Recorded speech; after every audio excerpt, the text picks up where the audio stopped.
Okay. Start பண்ணிப்போம். Okay. அனைவருக்கும் வணக்கம். நம்ம தமிழ்நாடு யூனிட்டில் வந்து 2வது கிளாஸ் இது நம்ம பார்க்குறோம். ஓகே, நம்ம லாஸ்ட் வீக் என்ன பார்த்துருந்தோம் அப்படின்னா, தமிழ்நாடு பற்றி அந்த பண்பாடு, தமிழர் தோற்றம், நிலவியல் கூறுகள், அது போன்ற விஷயங்கள், அப்புறம் தமிழ்நாட்டோட வாழ்வியல், விளையாட்டுக்கள், திருவிழாக்கள், அது மாதிரி கொஞ்சம் ஓவர்வியூ பார்த்துருந்தோம். இப்போது செகண்ட் கிளாஸாக வந்துட்டு நம்ம தமிழ்நாடு ஆண்ட மன்னர்கள், அதாவது சங்க காலத்தில் தமிழகத்தை ரூல் பண்ண மன்னர்கள் யார், அவங்களோட ஆட்சி முறை எப்படி இருந்துச்சு, அவங்க ஆட்சி பகுதியில் என்ன, யாரெல்லாம் குறிப்பிடத்தக்க மன்னர்கள் யார் இருந்தாங்க, அவங்களுடைய அரசியல், சமூக, பொருளாதார நிலை அதெல்லாம் எப்படி இருந்துச்சு அப்படிங்கிறத பற்றி நம்ம இந்த வாரம் பார்க்க போகிறோம். ஃபஸ்ட்டு நம்ம சங்க காலம் அப்படின்னு நம்ம எடுத்துட்டோம் அப்படின்னா, அதில் மூவேந்தர்கள், மூவேந்தர் அப்படின்னா 3 வேந்தர்கள், வேந்தர்னா அரசர்கள், பேரரசர்கள் இருந்திருக்காங்க. யார் யாருன்னா சேரன், சோழர், பாண்டியர். நம்ம பெரும்பாலும் எல்லாருக்கும் தெரிஞ்சிருக்கும். சேர, சோழர், பாண்டியர் தெரியாமல் நம்மளால் யாருமே இருக்க முடியாது. சரிங்களா? அப்படி இருந்திருக்காங்க. வேந்தர்கள், மூவேந்தர்கள் இருந்திருக்கிறாங்க. அதுக்கப்புறம் அவங்களுக்கு கீழே வந்து வேளிர்கள் இருந்திருக்கிறாங்க. அந்த மாதிரி நிறையா ஆட்சி அமைப்பு இருந்திருக்குது. இதில் இம்பார்ட்டண்ட்டாக பார்த்தோம்னா மூவேந்தர்கள் ரொம்ப ரொம்ப இம்பார்ட்டண்ட். அடுத்தபடியாக நம்ம வேளிர்கள் இருக்காங்க. ஓகேவா? ஃபஸ்ட்டு மூவேந்தர்கள், சேரர்கள் பற்றி பார்த்துடலாம். சேரர்கள் அவங்களுடைய ஆட்சி பகுதி அப்படின்னு நம்ம பார்த்துட்டோம் அப்படின்னா, அவங்களுக்கும் ஒரு ஏரியா இருக்கும்ல, இதுதான் ஏன் ஏரியா, இது ஓ ஏரியா அப்படின்ற மாதிரி பார்டர் பிரிச்சிருக்கிற மாதிரி அப்போ வாழ்ந்த சங்ககால சேரர்களோட ஆட்சி பகுதின்னு பார்த்தோம்னா, மத்திய தமிழ்நாடு, சென்ட்ரல் தமிழ்நாடு, அப்புறம் அந்த வடக்கு திருவிதாங்கூர், தெற்கு மலபார், இதெல்லாம் வந்து அவங்களுடைய ஆட்சி பகுதியாக இருந்திருக்குது. அதுக்கப்புறம் கொங்கு மண்டலத்தையும் கூட ஆட்சி செஞ்சுருக்கிறாங்க. ஸோ இதுதான் வந்து சேரர்களோட ஆட்சி பகுதியாக இருந்திருக்குது அப்போதைய தமிழ்நாட்டில். அதே மாதிரி நம்ம அந்த சேர மன்னர்கள் பற்றி அந்த கூறும் நூல் என்ன நூல் அப்படின்னு கேட்குறாங்க அப்படின்னா, அது பதிற்று பத்து தான். சரிங்களா? சேரர்கள் அப்படின்னாலே பதிற்று பத்து தான் சேரர்களை பற்றி கூறுது அப்படிங்கிறதையும் நம்ம ஞாபகம் வச்சுக்கணும். ஏன்னா இந்த கொஸ்டின்ஸ் வந்து ரொம்ப டைம் கேட்டிருக்கிறாங்க. சேர மன்னர்களை பற்றி கூறும் நூல் எதுன்னு கேட்டாலும் பதிற்று பத்து, இல்லை பதிற்று பத்து எந்த மன்னர்களை பற்றி கூறுகிறது அப்படின்ற மாதிரி கேட்டாலும் சேர, சோழ, பாண்டியர் கொடுத்தாங்கன்னா சேரர்கள் பற்றி சொல்லுவாங்க அப்படிங்கிற மாதிரி நம்ம ஞாபகம் வச்சுக்கணும். ஓகேவா? இதில் நம்ம சேரர்களில் பார்த்தோம் அப்படின்னா சில இம்பார்ட்டண்ட் இருக்காங்க. அதில் நம்ம ஒரு குறிப்பிட்ட நபர் மட்டும் பார்த்தாலே போதுமானது நமக்கு சிலபஸ் வைஸ் பார்க்கும்போது. உதயன் சேரலாதன் அப்படிங்கிறவர் தான் ஃபஸ்ட்டு சேர மன்னர் அப்படிங்கிற மாதிரி ஒரு வரலாற்று ரீதியாக நிரூபிக்கப்பட்டது. சரிங்களா? உதயன் சேரலாதன் அப்படின்றவர் இருந்திருக்கிறாரு. அதுக்கப்புறம் அப்படியே அப்போ உள்ள ஆட்சி முறை எப்படி இருந்திருக்கும் அப்படின்னா, இப்போ உள்ள மாதிரி தான். நம்ம இப்போ உள்ள கவர்மெண்ட் இருக்கு இல்லையா, வாரிசு அரசியல், அது மாதிரி தான் வச்சுக்கலாம். அப்போவும் வாரிசு தான். அடுத்து மன்னர் இருக்கிறாரு அப்படின்னா, அவர் இறந்துட்டாருன்னா அவருக்கு அடுத்து அவருடைய வாரிசு, அப்படிதான் வந்து அவங்க மன்னராக வர முடியும் அப்படிங்கிற மாதிரி தான் அந்த ஆட்சி முறை வந்து மெத்தட்ஸ் வந்து இருந்துச்சு. அந்த உதயன் சேரலாதனுக்கு அடுத்து வந்து நெடுஞ்சேரலாதன் அப்படிங்கிறவர் ஆட்சி அமைக்கிறாரு. ஸோ இவர் வந்து ஒரு இம்பார்ட்டண்டான பர்சன். ஏன் இம்பார்ட்டண்டான பர்சன் சொல்கிறேன் அப்படின்னா, இவரை வந்து இமயவரம்பன் நெடுஞ்சேரலாதன் அப்படின்னு சொன்னாதான் பெரும்பாலானவருக்கு தெரியும். வெறும் நெடுஞ்சேரலாதன் அப்படின்னு சொன்னோன்னா அது யாரோ அப்படி சம்திங் அப்படின்ற மாதிரி நினச்சிட்டு போகிறதுக்கான வாய்ப்பு இருக்குது. ஆனால் இமயவரம்பன் அப்படிங்கிற பேரை முன்னாடியே சேர்த்துட்டோம் அப்படின்னாலே, ஓ இமயவரம்பன் நெடுஞ்சேரலாதனா, ஓகே அப்படின்னு நமக்கு தெரிஞ்சிருக்கும். ஏன்னா இவர் யார் அப்படின்னா, சேரன் செங்குட்டுவனோட அப்பா, இளங்கோவடிகள் இருக்கார் இல்லையா, அவரோட அப்பா. சேரன் செங்குட்டுவனும் இளங்கோவடிகளும் அண்ணன் தம்பி. அவனுடைய அப்பா தான் வந்து இமயவரம்பன் நெடுஞ்சேரலாதன். இவருக்கு ஏன் இமயவரம்பன் நெடுஞ்சேரலாதன் அப்படின்னு ஒரு நேம் வந்துச்சு அப்படின்னு பார்த்தோம்னா, இவர் வந்து வடக்கு பகுதியெல்லாம் போர் செஞ்சு, அதாவது நார்த் இந்தியன் சைடு அதெல்லாம் போய் போர் செஞ்சு இமயம் வரைக்கும் போய் அங்கே இருந்த ஆரியர்கள் எல்லாம் தோற்கடிச்சு வெற்றி பெற்றதுனால இவர் வந்து இமயவரம்பன் நெடுஞ்சேரலாதன் அப்படின்னு சொல்லிட்டு இவருக்கு வந்து ஒரு பேர் வந்திருக்குது அப்படிங்கிறதையும் நம்ம தெரிஞ்சுக்கணும். ஓகேவா? இதை பற்றி ஒரு போதுமான தகவல். அடுத்து நம்ம பார்க்க போகிற நபர் யாருன்னா சேரன் செங்குட்டுவன். இவர் யார் அப்படின்னா, அந்த இமயவரம்பன் நெடுஞ்சேரலாதனுக்கும் நற்சோனை அப்படிங்கிறவங்களுக்கும் பிறந்த மூத்த பையன். அவர் தான் சேரன் செங்குட்டுவன். ஆக்சுவலி நற்சோனை அப்படின்னவங்க யாருன்னு சொல்கிறாங்க அப்படின்னா, ஒரு வரலாற்று ரீதியாக கரிகாலன்னு நம்ம கேள்விப்பட்டிருப்போம். சங்க காலத்தை கல்லணையை கட்டின கரிகாலன் கேள்விப்பட்டிருப்போம். அவருடைய பொண்ணு அப்படிங்கிற மாதிரி ஒரு தகவல் இருக்குது. ஸோ அப்போ என்ன, சேரருக்கும் சோழருக்கும் அந்த உறவு முறைகள், அந்த பொண்ணு கொடுத்து எடுக்கிறது, அந்த மாதிரி இதெல்லாம் இருந்திருக்கு அப்படிங்கிறது நம்ம இது மூலமாக நம்ம தெரிஞ்சுக்க முடியுது. ஸோ இமயவரம்பன் நெடுஞ்சேரலாதன் மற்றும் நற்சோனை அவங்க 2 பேருக்கும் பிறந்த பையன் தான் மூத்த பையன் செங்குட்டுவன். ஆக்சுவலாக அவர் பேர் குட்டுவன் தான். நேம் வந்து ஒரிஜினல் நேம் குட்டுவன். அவர் வந்து சிவந்த மேனியன் அப்படிங்கிறனால செங்குட்டுவன் அப்படின்னு சொல்லிட்டு அவருக்கு பேர் வந்திருக்குது. நல்லா சிகப்பாக இருப்பார் போல, அதனால அவருக்கு வந்து செங்குட்டுவன் அப்படின்னு பேர் வச்சிருக்கிறாங்க. அவருடைய தம்பி தான் இளங்கோவடிகள். இளங்கோவடிகளும் நமக்கு தெரியும், சிலப்பதிகாரத்தை எழுதினவர் இளங்கோவடிகள் அப்படின்றது நமக்கு தெரியும். சரிங்களா? ஆனால் அப்போ வந்து ஒரு ஒரு அவைக்கு வந்து ஒரு புலவர் சொல்லியிருக்கிறாரு, இல்லை இளங்கோவடிகள் தான் ஆட்சி அமைப்பார் அப்படிங்கிற மாதிரி சொல்லியிருக்கிறாரு. அது அது அதை அதை விடுத்துட்டு இளங்கோவடிகள் என்ன பண்ணிட்டாரு, அந்த ஆட்சி பொறுப்பு எனக்கு தேவையில்லை, என்னோட அண்ணனே ஆட்சி பொறுப்பை எடுத்துக்கட்டும் அப்படின்னு சொல்லிட்டு அவர் போயிட்டு குணவாயில் கோட்டத்தில் தங்கிட்டாரு. அவர் வந்து முனிவர், அதாவது முனிவர் மாதிரி போயிட்டாரு. அண்ணனே ஆட்சி பொறுப்பு ஏற்றுக்கட்டும், அவரே பார்த்துக்கட்டும், மூத்தவர் அவர் தான். நான் ஆல்ரெடி சொல்லியிருந்தேன் இல்லையா, மூத்தவங்களுக்கு தான் அந்த வாரிசுப்படி அந்த உரிமை இருக்குது அப்படின்றதுக்காக அண்ணனே பொறுப்பேற்று செய்யட்டும், அவங்க தான் நல்லா பொறுப்பாக பார்த்துக்குவாங்க அப்படிங்கிற மாதிரி அண்ணன்ட்ட பொறுப்பை ஒப்படைச்சிட்டு அவர் இளங்கோவடிகள் வந்து போயிடுறாரு. ஸோ இந்த மாதிரி தான் சேரன் செங்குட்டுவன் வந்து ஆட்சி பொறுப்பேற்கிறாரு. அதுக்கப்புறம் வந்துட்டு சேரன் செங்குட்டுவன் பற்றி பார்க்கணும் அப்படின்னா, இவரும் பார்த்தீங்கன்னா இமயமலை வரைக்கும் போர் செஞ்சு அங்கே உள்ள வட இந்திய மன்னர்களெல்லாம் அடித்து ஜெயிச்சு, ஆரிய மன்னர்களெல்லாம் அடித்து ஜெயிச்சு எதுக்காக போயிருக்கிறாரு அப்படின்னு பார்த்தோன்னா, அவங்க தந்தையோட அந்த ஈமக்கிரிகைகளை செய்கிறதுக்காகவும், அவங்க தாய்க்காக சில விஷயங்கள் செய்கிறதுக்காகவும் அந்த நார்த் இந்தியா போகிறாரு. நார்த் இந்தியா போகும்போது அங்கே நிறைய எதிர்ப்புகள் இருக்குது. நீங்கள் ஏன் இங்கே வாரீங்க அப்படிங்கிற மாதிரி ஒரு சில எதிர்ப்புகள் இருக்குது. அந்த எதிர்ப்புகள்லாம் அவங்களோட ஃபைட் பண்ணி அந்த ஆரிய மன்னர்கள், அந்த வட இந்திய மன்னர்களோடலாம் போர் புரிஞ்சு, அதே மாதிரி அங்கே இருந்த கனக விஜயன் அப்படின்னு சொல்லி குறிப்பிடத்தக்கவங்க, கனக விஜயன் அவங்க அண்ணன் தம்பி, அவங்ககிட்டையும் சண்டை போட்டு வெற்றி பெற்று வந்திருக்கிறாரு. வெற்றி பெற்று என்ன பண்ணியிருக்கிறாரு, அவங்க தலையிலே கல்லை தூக்கி வச்சு அவங்களோட அடிமைகள், அவங்களோட படைத்தலைவர்கள் இந்த இதெல்லாம் இருப்பாங்க இல்லையா, அவங்களெல்லாம் கைப்பற்றி அவங்க தலையிலே கல்லை வச்சு இமயமலையிலேருந்து கல் எடுத்து வந்திருக்காரு. கல் எதுக்காக எடுத்து வந்திருக்கிறாரு, கண்ணைக்கு சிலை வடிக்கிறதுக்காக எடுத்து வந்திருக்கிறாரு. நமக்கு பெரும்பாலும் தெரிஞ்சிருப்போம், பத்தினி வழிபாட்டை அறிமுகப்படுத்தியவர் யார் அப்படின்னு நிறைய டைம் கேட்டிருப்பாங்க. நம்ம சேரன் செங்குட்டுவன் அப்படின்னு நம்ம நிறைய பேருக்கு தெரிஞ்சிருக்கும். ஸோ அதுக்காக தான் பத்தினி வழிபாட்டை வந்து இவர் தான் தமிழகத்தில் வந்து அறிமுகப்படுத்துகிறாரு, கண்ணகி பேரால். அதுக்கு கல் வேணும் இல்லையா கட்டுறதுக்கு, ஸோ அந்த சிலை கைக்கிறதுக்கு அதுக்காக அந்த கனக விஜயன் அவங்களுடைய தலையில் கல்லை வச்சு அங்கேருந்து அவங்க தலையில சுமக்க வச்சே கொண்டு வந்திருக்கிறாரு. ஸோ அந்த அளவுக்கு திறமையானவராக இருந்திருக்கிறாரு சேரன் செங்குட்டுவன். அதே மாதிரி சேரன் செங்குட்டுவனுடைய குறிப்பிடத்தக்க இன்னொரு விஷயம் என்னன்னா, கடம்பர்கள்னு சொல்லிட்டு ஒரு சில பேர் இருந்துட்டு, அவங்க யாருன்னா கடல் வணிகம் நடக்கும் இல்லையா, அந்த வணிகம் நடக்கும்போது அதில் வந்து வழிப்பறி செய்கிற மாதிரின்னு வச்சுக்கலாமே, இடையில மறித்து அந்த வணிகத்தை வந்து தடை செய்கிறதுக்காக வழிப்பறி செஞ்சுட்டு இருக்கவங்க தான் கடம்பர்கள் இருந்திருக்கிறாங்க. ஸோ அந்த கடம்பர்களெல்லாம் அடித்து தோற்கடித்து வெற்றி பெற்றிருக்கிறாரு. அதனால அவர் கடல் பிரகோட்டிய செங்குட்டுவன் அப்படின்னு கூட அவருக்கு ஒரு நேம் இருக்கு. கடல் பிரகோட்டிய செங்குட்டுவன் அப்படின்னு சொன்னாலும் இவர் தான். ஓகே, அந்த கண்ணகியோட சிலை எங்க இருக்கு அப்படின்னு பார்த்தோம் அப்படின்னா, அப்போ அவங்க அமைச்ச அந்த சிலை எங்க இருக்கு அப்படின்னு பார்த்தோம் அப்படின்னா, கொடுங்கனூர் அப்படிங்கிற இடம், வஞ்சி மாநகரத்து பக்கத்துல கொடுங்கனூர். ஸோ ஆக்சுவலா வஞ்சி என்ன அப்படின்னா இவங்களுடைய ஆட்சி பகுதி, அதாவது தலைநகரம். ஒவ்வொருத்தவங்களும் ஒரு தலைநகரம் இருக்குல்ல, பாண்டியர் அப்படின்னா மதுரை அப்படின்னா தெரியும், சோழர்னா தஞ்சாவூர் அப்படின்னு நம்ம இப்போ பார்க்குறோம், இப்போ பிற்காலத்தில். ஸோ அந்த மாதிரி சங்க காலத்தில் பார்த்தோம்னா சேரர்களுக்கு தலைநகரம் அப்படின்னு பார்த்தோம்னா வஞ்சி. அதை வந்து அதுலேயே ஒரு சில கருத்து வேறுபாடு இருக்குது. திருவஞ்சிக்களம், கேரளாவில் இருக்க திருவஞ்சிக்களம் தான் வஞ்சி அப்படின்னு ஒரு கருத்தும், தமிழகத்தில் இருக்க கரூர் தான் வஞ்சி அப்படிங்கிற மாதிரியும் சில வேறுபட்ட கருத்துக்கள் இருக்குது. நம்ம எக்ஸாமில் என்ன மாதிரி வியூவில் கேட்குறாங்களோ நம்ம அதுக்கேற்ற மாதிரி ஆன்சர் பண்ணிக்கலாம், சரிங்களா? ஸோ தலைநகரம் வந்து வஞ்சியாக இருந்திருக்குது. ஸோ அந்த வஞ்சியில் உள்ள அந்த கொடுங்கனூர் அப்படிங்கிற பகுதியில் கண்ணகிக்கான சிலை இருக்குது அப்படிங்கிறத நம்ம ஞாபகம் வச்சுக்கணும். பெருங்கிள்ளி அப்படின்ற சோழ மன்னர், அந்த சோழ மன்னர் தான் வந்து கண்ணகிக்கு சிலை வச்சதா ஒரு குறிப்பும் கூட இருக்குது. ஆக்சுவலாக இவர் கல் எடுத்துட்டு வந்து எல்லாமே வத்தினி வழிபாட்டை அறிமுகப்படுத்தி இருக்கிறாரு. பட் கண்ணகிக்கு சிலை வச்சவர் அப்படிங்கிற மாதிரி பார்க்கும்போது பெருங்கிள்ளி அப்படிங்கிற மாதிரி ஒரு இடத்துல கொடுத்துருக்குறாங்க. ஸோ நம்ம இதையும் ஞாபகம் வச்சுக்கோங்க. எக்ஸாம்பிள், ஒரு வேளை எக்ஸாம்பிள் கேட்குறாங்க, சேரன் செங்குட்டுவனும் பெருங்கிள்ளியும் கொடுக்குறாங்க அப்படிங்கும்போது நம்ம இதை குறிச்சிக்கலாம்.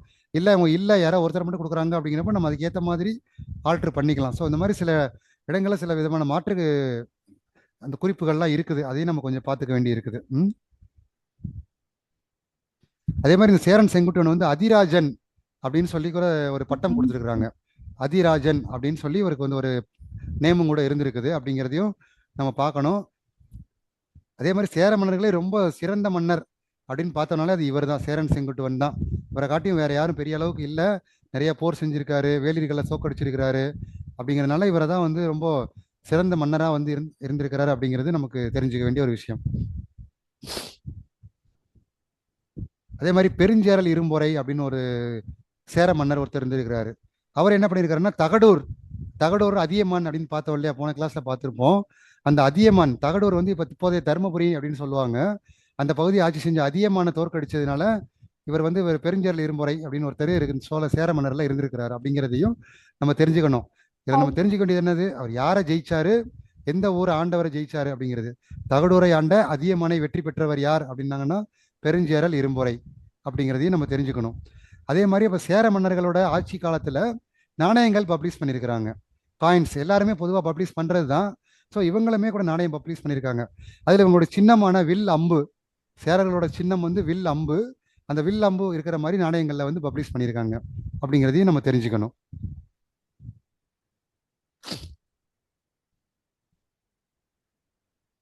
அதே தான் முக்கியமான சேர மன்னர்கள் பார்க்கும்போது இமயவர்மன் நெடுஞ்சேரலாதன், சேரன் செங்குட்டுவன், சேரல் இரும்பொறை, இவங்க தான் ரொம்ப குறிப்பிடத்தக்க நபர்கள்.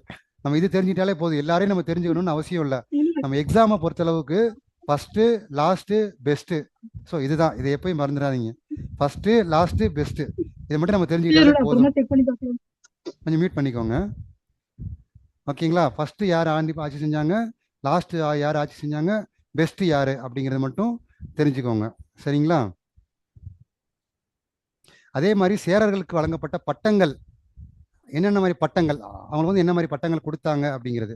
ஆக்சுவலாக இப்போ இந்த பின்னோட்டுன்னு சொல்கிறாங்கல்ல, இப்போ நம்ம முன்னாடி வந்து ஒவ்வொரு பேருக்கு பின்னாடி ஒரு கேஸ்ட் நேம் இருந்திருக்கும், அதெல்லாம் இப்போ ஒழிச்சிட்டாங்க. பட் அந்த மாதிரி சேரர்களுக்கு வந்து பட்டங்கள் அப்படின்னு பார்த்தோம்னா ஆதவன், குட்டுவன், வானவன், இரும்பொறை அப்படிலாம் இருக்கும். ஆதவன், குட்டுவன், வானவன், இரும்பொறை இந்த மாதிரி பேர் இருக்கு அப்படின்னாலே அவங்க கண்டிப்பாக சேர நாட்டை சேர்ந்தவங்களா தான் இருப்பாங்க. நம்ம அழகாக கெஸ் பண்ணிடலாம். ஓகே, இந்த பேர் வச்சிருக்கியா, அப்போ நீ உன்னோட ஏரியா வந்து சேர நாடா அப்படின்னு நம்ம கேட்கலாம்.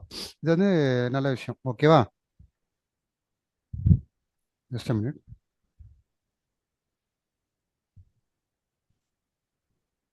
இந்த ஒரு நிமிஷம். அதே மாதிரி இந்த சேர மன்னர்களோட சின்னம் வந்து வில் அம்புன்னு பார்த்தோம் இல்லையா, இவங்களுக்குன்னு ஒரு மாலை இருக்கும் இல்லையா, அது என்ன மாலை அப்படின்னு பார்த்தோம் அப்படின்னா பனம்பு மாலை. பனம்பு மாலையை தான் வந்து இவங்க அணிஞ்சிருப்பாங்க அப்படிங்கிறதையும் நம்ம பார்த்துக்கணும்.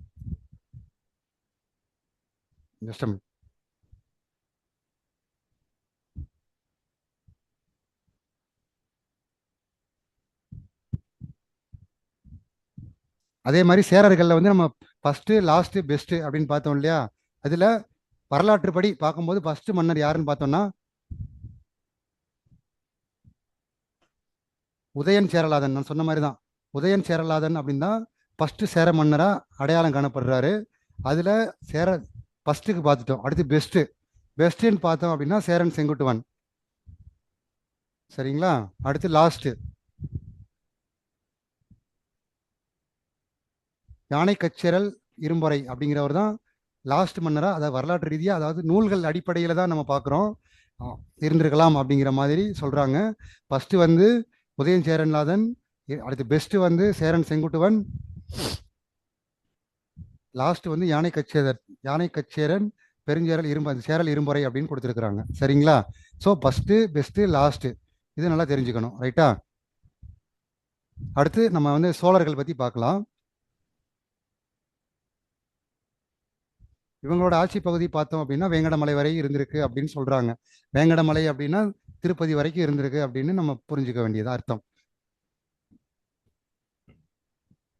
அதே மாதிரி இன்னொரு விஷயம் என்ன சொல்றாங்கன்னா, தண்டின்னு ஒருத்தர் இருந்திருக்கிறார். அவரோட வரலாற்று நூல் தண்டியோட வரலாற்று நூல் என்ன சொல்றாருன்னா, அந்த சோழர்களை வந்து சோழ நாடு இருக்கு இல்லையா, சோழ நாடு, அதை வந்து சிபி தேசம் அப்படின்னு சொல்லியிருக்காரு அவரோட புக்ல.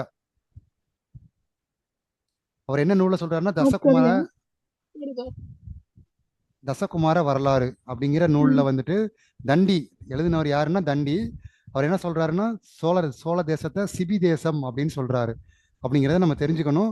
மேபி இதெல்லாம் கேட்கறதுக்கான சான்சஸ் இருக்குது. சோழ நாட்டை சிபி தேசம் என்று அழைத்தவர் யார் அப்படின்னா தண்டி அப்படிங்கிறத நம்ம ஞாபகம் வச்சுக்கணும். ஓகே, இப்போ சிபி மன்னனை பத்தி ஒரு விஷயம் நம்ம தெரிஞ்சுக்க வேண்டிய விஷயம் என்ன அப்படின்னா, இதெல்லாம் வந்து அஃபிஷியலாக, அதாவது நூல்களில் சொல்லப்பட்டது தான். பட் இதெல்லாம் ஃபேக்டா அப்படின்னா அது நமக்கு தெரியாது. ஸோ நம்ம வரலாற்றை, நம்ம தமிழர்கள் இப்படிலாம் இருந்திருக்கிறாங்க, இவ்வளோ நல்லவங்களா இருந்து நேர்மையானவங்களா இருந்திருக்கிறாங்க அப்படின்றதுக்காக நம்ம தெரிஞ்சுக்கிற விஷயங்கள். இதை வச்சு நம்ம ஒரு வாக்குவாதமாக பெரிய ஒரு இஷ்யூவாக நம்ம எடுத்துக்க வேண்டிய தேவையில்லை. சிபி மன்னன் அப்படின்னா யாருன்னா, அவர்கிட்ட இருந்த ஒரு புறாவை வந்து ஒரு பருந்து வேட்டையாட வந்திருக்குது. அந்த பருந்து வேட்டையாட வரும்போது மன்னர்கிட்ட சொல்லி கேட்டிருக்கு, மன்னரே இது வந்து எனக்கு நான் சாப்பிட வேண்டிய பொருள், எனக்கு நீங்க வந்து இந்த புறாவை எனக்கு கொடுத்துருங்க அப்படிங்கிற மாதிரி அந்த பருந்து கேட்டிருக்கு.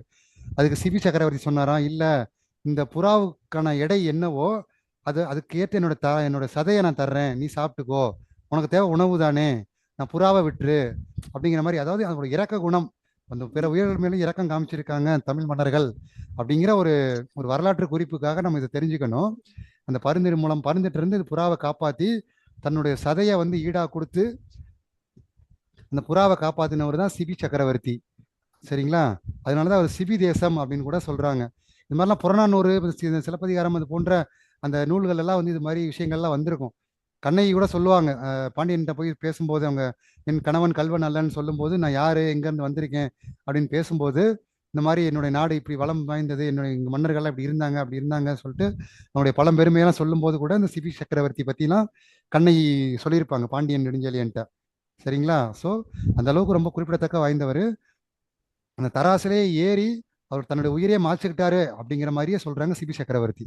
அதே மாதிரியான இன்னொரு சோழன் தான் வந்து மனுநீதி சோழன். சரிங்களா? நம்ம வடிவேல் ஒரு படத்துல இருப்பாரு, மனுநீதி சோழன் அப்படிங்கிற மாதிரி. மனுநீதி சோழன் அப்படின்னு ஒருத்தர் இருந்திருக்கிறாரு. இவருடைய பகுதி இவர் வந்து திருவாரூர் ஆட்சி செஞ்சதா சொல்றாங்க. திருவாரூர் பகுதி ஆட்சி செஞ்சுக்கிட்டு இருந்திருக்காரு அப்படிங்கிற மாதிரி ஒரு கருத்து இருக்குது. ஆமா. இவரோட ஸ்டோரி என்னன்னு பார்த்தோம்னா, இவரோட பையன் இளவரசர் வந்து ஒரு நகர்வலம் போயிட்டு இருக்கும்போது அவருடைய காலில் வந்து ஒரு தேர் சக்கரத்தில் வந்து ஒரு பசு இது பண்ணி மாட்டி இறந்துருச்சு. ஸோ இவர் என்ன பண்ணியிருக்காருன்னா, இவரோட அந்த இது இருக்கும் இல்லையா, அவரோட அந்த அரண்மனை வாயிலில் வந்துட்டு ஒரு சங்கிலி, மணி சங்கிலி தொங்க விட்டுருப்பாராம். யாருக்காவது ஏதாவது குறை இருக்குன்னா அந்த சங்கிலியை அடிச்சாங்கன்னா அந்த குறையை வந்து தீர்த்து வைப்பாரு. அப்படிப்பட்டவர் தான் அந்த மனுநீதி சோழன் அப்படிங்கிற மாதிரி இருந்திருக்கு. அப்போ என்ன நடந்திருக்கு, இந்த மன்னனோட பையன் வந்து நகர்வலம் போகும்போது ஒரு பசுவை வந்து தன்னோட தேர்காலில் இட்டுட்டு அந்த பசுவை வந்து கொண்டுட்டாரு. ஸோ அந்த பசு இறந்துருச்சு. இதை தாங்கிக்க முடியாத அந்த தாய் இருக்கும் இல்லையா, தாய் போயிட்டு இந்த சங்கிலியை போயிட்டு அடிக்கிறாங்க, அந்த நீதி சங்கிலியை போய் அடிக்கிறாங்க. கொஞ்சம் மியூட்ல பண்ணிக்கோங்க, யாரோ அன்மியூட் பண்ணிருக்கீங்க, கொஞ்சம் மியூட் பண்ணிக்கோங்க. சரிங்களா? நான் லேட்டா போய் எடுத்துக்கணும், போய் சாப்பிடணும். ஆனால் கொஞ்சம் மியூட் பண்ணிக்கோங்க மேடம், உங்க பேசுறது இங்கே கேட்குது. ஓகேவா? நீதி சங்கிலி யாருடைய காலத்தில், அது மாதிரி எந்த மன்னர் காலத்தில் கட்டப்பட்டதுன்னா மனுநீதி சோழன் அப்படிங்கிறத ஞாபகம் வச்சுக்கணும். அப்போ என்ன பண்ணிருக்கு, அந்த தாய் கன்று வந்து அடிச்சிருக்கு, மணி அடிச்சிருக்குது. என்னன்னு வந்து பார்க்கும்போது இந்த மாதிரி அது கண்ணீர் விட்டு சொல்லியிருக்கு, இந்த மாதிரி என்னுடைய பசுவை வந்து உங்க பையன் வந்து தேர்காலில் இட்டு கொண்டுட்டான் அப்படின்னு சொல்லும்போது, அந்த மன்னர் என்ன பண்ணியிருக்கிறாரு, யாரும் செய்ய முடியாத வகையில் பையனாவே இருந்தாலும் செஞ்சது தப்பு தான் அப்படின்னு சொல்லிட்டு பையனை வந்து உயிர் பலி கொடுத்துருக்காரு. ஸோ அந்த அளவுக்கு மன்னர்கள் பெருமை வாய்ந்தவர்களாக இருந்திருக்காங்க அப்படிங்கிறத நம்ம இதன் மூலம் நம்ம தெரிஞ்சுக்கிறோம். ஓகேவா?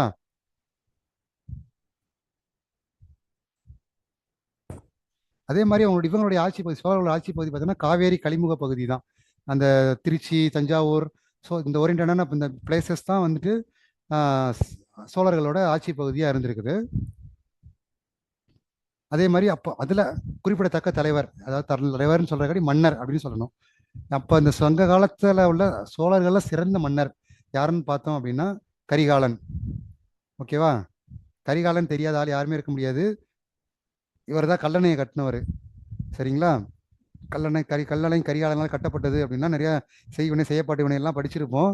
ஸோ அந்த கரிகாலன் தான் இவர். கரிகாலன் கல்லணை கட்டினவர், ஞாபகம் வச்சுக்கோங்க.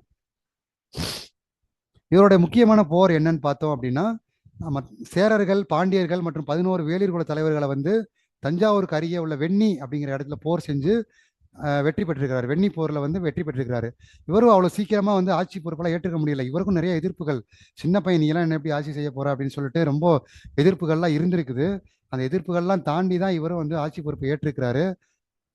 இவருக்கு எப்படி இந்த மாதிரி கரிகாலன் அப்படின்னு பேர் வந்துச்சு அப்படின்னு பார்த்தோம்னா, இவர் தங்கியிருந்த மாளிகையில வந்து எதிரிகள் வந்து தீ வச்சுட்டாங்களாம். தீயில இருந்து தப்பிக்கும் போது ஒரு காலில் வந்து தீப்பட்டு கால் வந்து கருகிடுச்சு.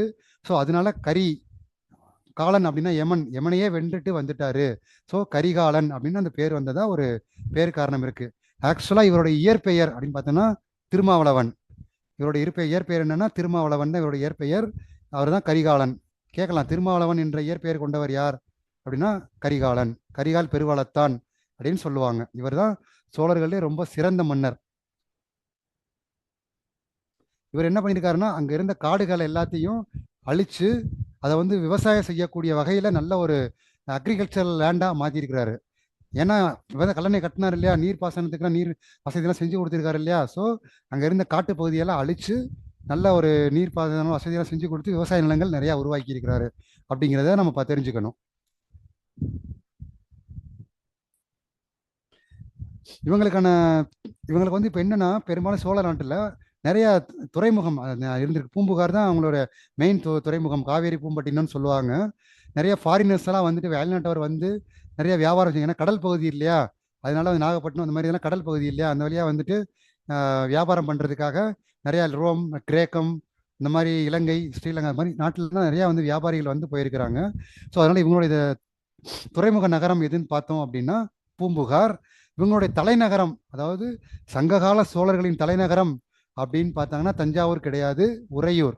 மறந்துடாதீங்க, சங்ககால சோழர்களின் தலைநகரம் உறையூர் அப்படிங்கிறதையும் ஞாபகம் வச்சுக்கணும். ரைட்டா? அதே மாதிரி இந்த சேரர்களை பற்றி 18 சொல்லுச்சு அப்படின்னு பார்த்தோம் இல்லையா.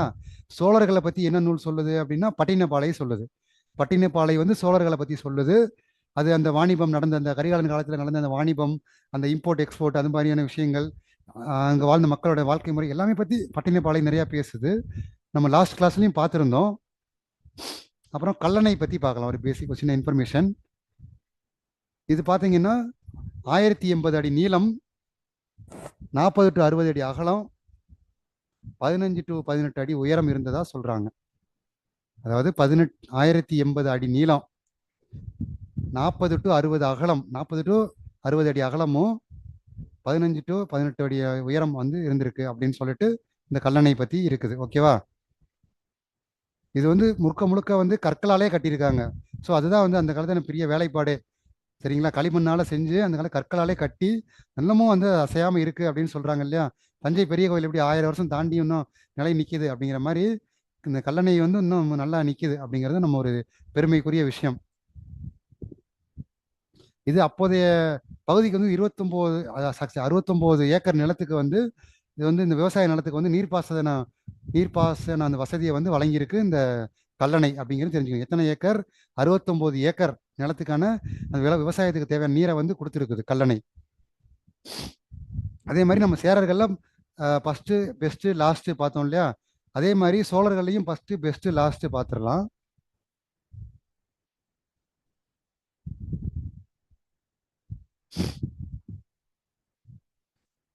இவர் அதில் ஃபஸ்ட்டு மன்னர் யார் அப்படின்னா இளஞ்சேர் சென்னி. அதாவது வரலாற்று ரீதியாக அஃபிஷியலாக நூல்கள் படி பார்க்கும்போது இளஞ்சேர் சென்னி இவர் தான் வந்து சங்ககால சோழ மன்னர்களின் முதல் அரசராக கருதப்படுறாரு. இதில் பெஸ்ட்டு யாருன்னு பார்த்தோன்னா நம்ம பார்த்த கரிகாலன் தான் பெஸ்ட்டு. லாஸ்ட் யாருன்னா கோப்பெருஞ்சோழன். ஃபஸ்ட்டு இளஞ்சேர் சென்னி, பெஸ்ட்டு கரிகாலன், லாஸ்ட்டு கோப்பெருஞ்சோழன். சரிங்களா? ஃபஸ்ட்டு பெஸ்ட்டு லாஸ்ட்டு மறந்துடக்கூடாது. ரைட்டா? ஓகே. இது இந்த சோழர்கள் பற்றி கரிகாலன் பற்றி தெரிஞ்சுக்கணுன்னா யவனராணின்னு சொல்லிட்டு ஒரு புக்கு இருக்கும், டைம் கிடைச்சா படிங்க. சரிங்களா? நல்ல புக்கு யவனராணி அப்படிங்கிற புக்கில் இந்த கரிகாலன் போர் பற்றி எல்லாமும் அதெல்லாம் எப்படி என்ன நடந்துச்சு எது நடந்துச்சு அப்படிங்கிற விஷயம் நிறையா சொல்லியிருப்பாங்க. ரொம்ப இன்ட்ரெஸ்டிங்காக இருக்கும். சரிங்களா?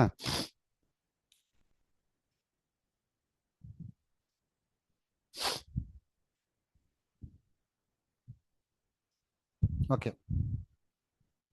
அதே மாதிரி இவங்க இதெல்லாம் முக்கியமான அரசர்கள் அப்படின்னு பார்த்தோம் அப்படின்னா கிள்ளிவளவன், கோச்செங்கனான், கரிகாலன், இளஞ்சேர் சென்னி இவங்கெல்லாம் முக்கியமான இம்பார்ட்டண்டான அரசர்கள். நம்ம ஃபஸ்ட்டு பெஸ்ட்டு லாஸ்ட்டு மெயினாக தெரிஞ்சுக்கிட்டா போதும். அதில் பெஸ்ட்டு மட்டும் நம்ம டீட்டெயில்ஸாக தெரிஞ்சுக்கணும். ஃபஸ்ட்டு பெஸ்ட்டு யார் இருந்தாங்க அப்படின்னு தெரிஞ்சுக்கிட்டாலே போதும். அதை பற்றி பெரிய விஷயம் நமக்கு தேவைப்படாது.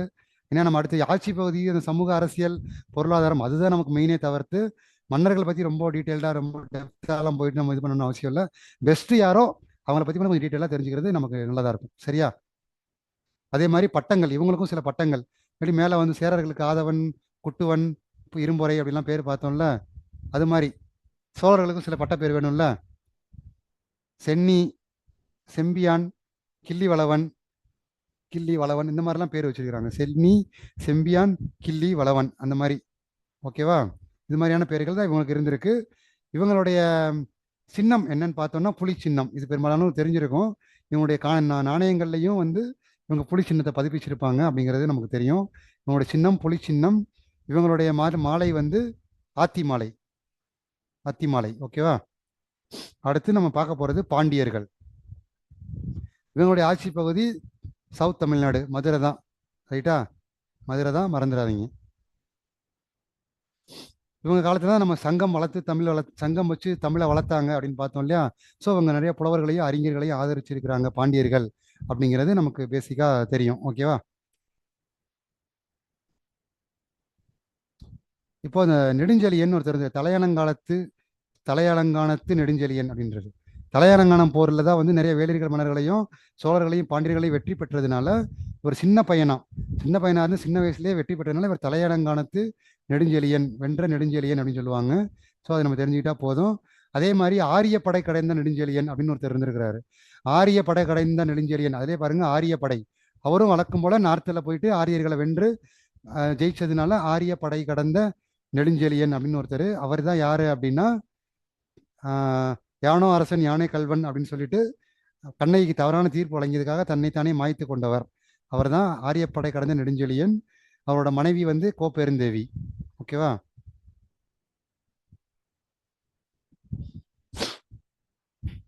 அதே மாதிரி இவரோட துறைமுக நகரம் எதுன்னு பார்த்தோம் அப்படின்னா கொர்க்கை. சேரர்களுக்கு தொண்டி முசிறி, சோழர்களுக்கு பூம்புகார், பாண்டியர்களுக்கு வந்து கொர்க்கை. இதான் வந்து அப்போதைய துறைமுக நகரங்களாக இருந்திருக்குது. வாணிபம் பண்ணுறதுக்கான துறைமுக நகரமாக இருந்திருக்கு. இவங்க பாண்டியர்கள் அவங்க நாணயத்தில் என்ன பண்ணியிருக்காங்க அப்படின்னா, ஒரு பக்கம் யானையும் இன்னொரு சைடு ரெண்டு மீன்கள். இவங்களுடைய சின்னம் வந்து மீன் சின்னம் இல்லையா? பாண்டிய நாட்டு கொடியில் மீன் சின்னம் இருக்குது அப்படின்னு நம்ம கேள்விப்பட்டிருப்போம். இவங்களுடைய சின்னம் வந்து மீன் சின்னம். இவங்க அணிந்த மாலை வந்து பார்த்தீங்கன்னா பனம்பு மாலை. பனம்பு மாலையை வந்து இவங்க அணிஞ்சிருக்காங்க. சேரர்கள் வந்து வேப்பம்பு மாலை. பாண்டியர்கள் வந்து வேப்பம்பு மாலை, சேரர்கள் வந்து பனம்பு மாலை, சோழர்கள் வந்து அத்திப்பூ மாலை, பாண்டியர்கள் வந்து வேப்பம்பு மாலையை அணிஞ்சிருக்கிறாங்க. ரைட்டா? இதில் முதுகுடுமி பெருவழுதி அப்படிங்கிறவர் வந்து நிறைய வேத வேள்விகள் நடத்தினதை ஒட்டி இவர் வந்து நிறைய காயின் வந்து பப்ளிஷ் பண்ணியிருக்கிறாரு.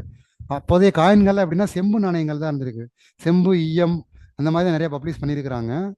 பெரும்பாலான இது வந்து சதுர வடிவில் தான் இருந்திருக்குது. நம்ம போன கிளாஸ்லேயே பார்த்தோம், சதுர வடிவில் தான் இருந்திருக்குது. சம்டைம்ஸ் அது செவ்வக வடிவிலே இருந்திருக்கு. ரைட்டா? அடுத்து இவங்களையும் ஃபர்ஸ்ட் பெஸ்ட் லாஸ்ட் பார்க்கணும்ல.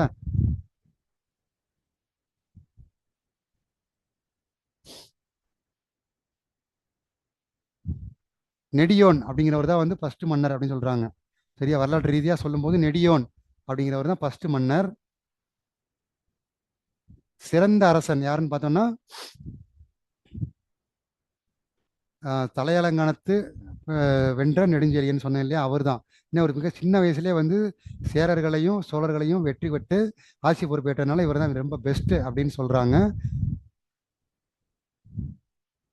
இவர் வந்து கடைசி யாருன்னு பார்த்தோம்னா நன்மாறன் அப்படின்னு சொல்றாங்க. நன்மாறன் பெரும் உக்கிரவழுதி அப்படின்னு சொல்றாங்க. நன்மாறன் இவர் தான் வந்து லாஸ்ட். ஃபர்ஸ்ட் வந்து நெடியோன், பெஸ்ட் வந்து தலையாலங்கானத்து செருவென்ற நெடுஞ்செழியன், நன்மாறன் கடைசி அரசன் வந்து நன்மாறன். ஓகேவா? எதையும் மறந்துடக்கூடாது. அதே மாதிரி பாண்டியர்களுக்கு வந்து வழங்கப்பட்ட பட்டங்கள் என்னன்னு பார்த்துடலாம்.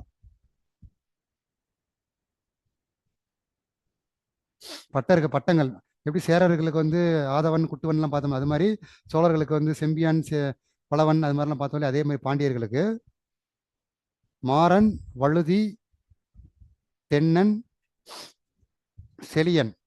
மாறன், வழுதி, செலியன், தென்னன் அப்படிங்கிற மாதிரி தான் இவங்களுக்கான பட்டங்கள்லாம் இருந்திருக்குது. சரிங்களா? ஓகே. அதே மாதிரி இளையோரை தான் செலியன், இளஞ்செழியன் அப்படின்னு கேள்விப்பட்டிருப்போம். ரைட்டா? இளஞ்செழியன் இருப்பாங்க.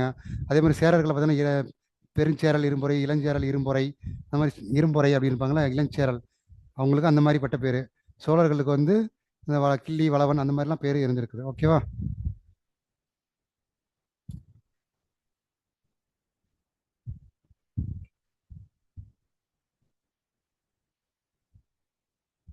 ஓகே. இப்போ நம்ம மன்னர்கள் பற்றி பெரும்பாலான விஷயங்கள் நம்ம பார்த்துட்டோம். இதுவே உலக போதுமான விஷயங்கள். அடுத்து சங்க காலத்தில் ஆட்சி அமைப்பு எப்படி இருந்துச்சு, அடுத்து நம்ம நிர்வாகம், சமூகம், பொருளாதாரம் அதை பற்றி அப்படியே போயிடலாம். சங்க காலத்தில் ஆட்சி அமைப்பு எப்படி இருந்துச்சு அப்படின்னு பார்க்கலாம். அப்போ எப்படின்னா ஆட்சி பொறுப்பு அப்படின்னா அரசுரிமை தான். அப்போ வந்து முடியாட்சி தான் இருந்திருக்கு, செங்கோல் ஆட்சி தான் இருந்திருக்குது. இப்போ மாதிரி தலைவர்கள் ஆட்சி கிடையாது. அப்போல்லாம் வந்து முடியாட்சி தான். ஓகேவா? அப்போ வந்து அரசர்கள் இருந்திருப்பாங்க. அதுக்கப்புறம் அவங்களுடைய வாரிசுகள் மூத்தவர் வந்து பட்டத்துக்கு வருவாங்க. அப்படிங்கிறது தான் முன்னாடி நம்ம பார்த்த மாதிரி தான் வாரிசு அரசியல் அப்படிங்கிறது தான் வந்து அப்போ இருந்திருக்குது. ரைட்டா? ஸோ நம்ம அதையும் நம்ம ஞாபகம் வச்சுக்கணும். சங்ககால அரசியல், சங்க காலத்தில் வந்து அரசாட்சி முறை வந்து முடியாட்சி முறை அப்படிங்கிறதையும், குடியாட்சியா முடியாட்சின்னு கேட்டாங்கன்னா முடியாட்சி முறை அப்படிங்கிறத நம்ம தெரிஞ்சுக்கணும். சரியா? சங்க காலத்தில் முடியாட்சி முறை நடைமுறையில் இருந்திருக்கு. மன்னர்கள் இருப்பாங்க. மன்னர்களுக்கு அடுத்தடுத்து அவங்க மூத்த பையனே வந்து வாரிசு சேருவாங்க. இதை வந்து அரசு கட்டில் ஏறுதல் அப்படின்னு சொல்லுவாங்க. அரசு கட்டில் ஏறுதல் அப்படின்னு சொல்லுவாங்க, அல்லது முடிசூடுதல் அப்படின்னு சொல்லுவாங்க. அரசு கட்டில் ஏறுதல்னாலும் முடிசூட்டுதல்னாலும் அந்த ஆட்சி பொறுப்பேற்கிறது தான். சரியா? சங்க காலத்தில் அரசு கட்டில் ஏறுதல் அப்படின்னா என்னன்னு கேட்டாங்கனாலும் இந்த ஆட்சி பொறுப்பேற்கிறது அப்படிங்கிறது நம்ம ஞாபகம் வச்சுக்கணும். ரைட்டா? அப்போ அரசர்கள் தான் வந்து உச்சபட்சம். ரைட்டா? அவங்களுக்கு மேலே எல்லாம் யாருமே கிடையாது, அவங்க தான் எல்லாமே அப்படிங்கிற மாதிரி. அவங்களுக்கு உதவி செய்யறதுக்கு அமைச்சரவை குழு இருக்கும். ரைட்டா? அமைச்சரவை குழு இருக்கும். அதில் 50 குழு, என்பேர் ஆயம் அப்படின்லாம் சில குழுக்கள் இருக்கும். அவங்கெல்லாம் வந்து மன்னருக்கு தேவையான அறிவுரைகளை வழங்குவாங்க. மன்னன் தான் நீதி வழங்குவார். ஸோ மன்னருக்கு தான் அந்த நீதி வழங்குற பவர்லாம் இருக்கும். ரைட்டா? அந்த மன்னனை வந்து எப்படிலாம் சொல்லியிருக்காங்க அப்படின்னா, கொற்றவன், இறைவன், கோ, வேந்தன், மன்னன், இந்த மாதிரி பல பேர்களை சொல்லியிருக்காங்க. கொற்றவன், மன்னன், வேந்தன், கோ, இறைவன், இந்த மாதிரி பல பேர்களால் அழைக்கப்பட்டவர் தான் அரசர். ரைட்டா? வேந்தர் நமக்கு கேட்கலாம். ஸோ அதெல்லாம் நம்ம ஞாபகம் வச்சுக்கணும். ரைட்டா? அரசரை குறிக்கும் பல சொல் அப்படின்னு கேட்டாங்கன்னா கொற்றவன், கோ, வேந்தன், மன்னன் அப்படின்னு நம்ம ஞாபகம் வச்சுக்கணும். ரைட்டா? இறைவன்.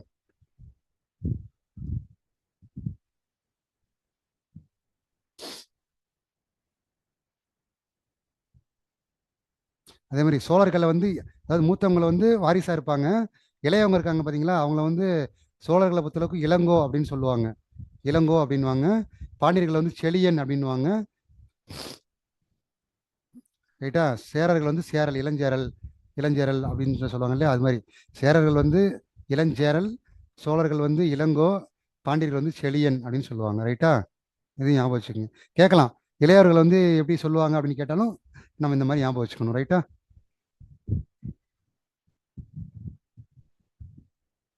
அப்புறம் அப்போதைய ஆட்சி பகுதி நம்ம பார்த்துட்டோம். ஆட்சி மன்னர்கள் தான், மன்னராட்சி தான் இருந்தது, முடியாட்சி, செங்கோன்மை ஆட்சி தான். சம்டைம் அது அப்போ எப்படின்னா, அப்போல்லாம் மன்னர்கள் வந்து வீரத்தை தான் பெருசாக பார்ப்பாங்க. சரியா? அடுத்த மன்னர்களோட போர் புரிகிறது, சண்டை போடுறது, அவங்கள ஜெயிக்கிறது. ஸோ இதுதான் அவங்களுடைய ஆட்சியோட மெயினாக இருந்திருக்கு. அதே போக மக்களை பாதுகாக்கிறது, அவங்களுக்கு தேவையான வசதிகள் செஞ்சு கொடுக்கறது. ஸோ இதுதான் மன்னர்களோட பெரிய டாஸ்காக இருந்திருக்கு அப்போதைக்கு. சரிங்களா? இப்போ மாதிரி சொத்து சேர்க்கணும், கொள்ளையடிக்கணும், ஏமாற்றணும், இந்த மாதிரி வேலைலாம் இப்போ இல்லை. ஸோ அடுத்த மன்னர்களை வெற்றி பெறணும், நம்ம இதாக இருக்கணும். அந்த அந்த வீரம், அந்த சார்ந்தான விஷயங்கள் தான் வந்து ஈடுபட்டிருக்காங்க அப்படிங்கிறதையும் நம்ம தெரிஞ்சுக்கணும் மன்னர்கள் பற்றி. ரைட்டா? அப்போதே வரி அப்படின்னு பார்த்தோம்னா, இந்த வரி வந்து நிலவரி தான் வந்து மெயின் சோர்ஸாக இருந்திருக்கு. அப்போ ஆட்சி செஞ்சால் போதுமா, ஆட்சி செய்யறதுக்கு இது வேணும்ல, டேக்ஸ் வேணும்ல, அப்போ நிலவரி தான் வசூலிச்சிருக்காங்க. இந்த நிலவரியை வந்து இறை இறை அப்படின்னு சொல்றாங்க. இறை நிலவரியை வந்து என்னன்னு சொல்றாங்க? இறை அப்படின்னு சொல்றாங்க. ஓகேவா? இது நிலையான வரி, கம்பல்சரி இருக்கு. ரைட்டா?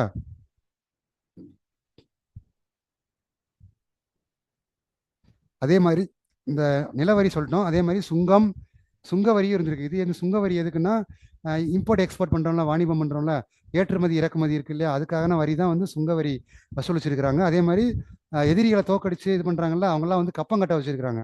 நீ எனக்கு வந்து கப்பம் கட்டணும் அப்படிங்கிற மாதிரி கப்பமும் வசூலிச்சிருக்கிறாங்க அப்படிங்கிறதையும் நம்ம தெரிஞ்சுக்கணும். ரைட்டா?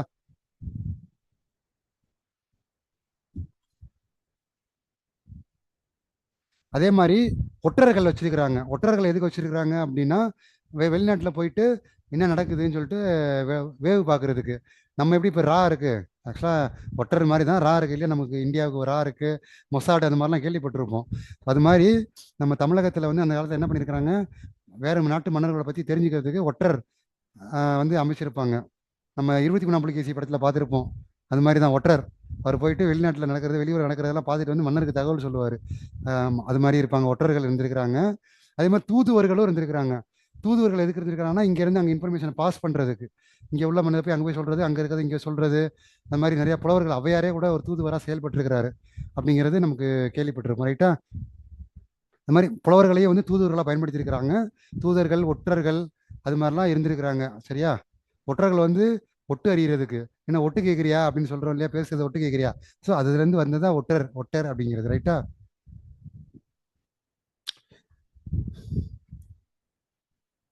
அதே மாதிரி அரசர்களுக்கு வந்து முக்கியமான ஒரு 5 கடமைகள் சொல்கிறாங்க. 5 டியூட்டிஸ் ஆஃப் கிங்ஸ் அப்படின்னு சொல்லி ஒரு 5 கடமைகள் சொல்கிறாங்க. நமக்கெல்லாம் இப்படி கடமைகள்னு சொல்லி ஒரு 11 12 கடமைகள் இருக்கு. பட் அது நம்ம எதுவும் செய்யறது இல்லை. பட் அரசியலமைப்பில் இருக்கு இல்லையா, அது மாதிரி நமக்கு வந்து ஒரு 5 மன்னருக்கு வந்து 5 கடமைகள் இருந்திருக்கு. கல்வி கற்பதை ஊக்குவிப்பது. சரிங்களா? அந்த காலத்தில் உள்ள மக்கள் கல்வி கற்கிறத ஊக்குவிக்கணும். ஸோ எஜுகேஷன் கொடுக்கணும். ரைட்டா? அதே மாதிரி சடங்குகளை நடத்துவது. அதே மாதிரி யாராவது வந்தாங்க அப்படின்னா, பாடல் பாடி வர்றாங்க அப்படின்னா அவங்களுக்கு வந்து பரிசுகளை வழங்குறது. அதே மாதிரி போட்டிகள் அது மாதிரி இதெல்லாம் வச்சு ஜெயிக்கிறாங்க அப்படின்னா அவங்களுக்கு வந்து பரிசுகள் வழங்குறது. அதே மாதிரி மக்களை பாதுகாப்பது, குற்றவாளிகளை தண்டிப்பது. இந்த 5 கடமைகள் வந்து அரசர்களுக்கு இருந்திருக்கு. ஸோ எத்தனை வகையான டியூட்டிஸ் இருந்திருக்கு? மன்னருக்கு வந்து 5 வகையான கடமை இருந்திருக்கு. கல்வி கற்பதை ஊக்குவிப்பது, சடங்குகள் நடத்துறது, பரிசு வழங்குறது, மக்களை பாதுகாக்கிறது, குற்றவாளிகளை தண்டிக்கிறது. ரைட்டா?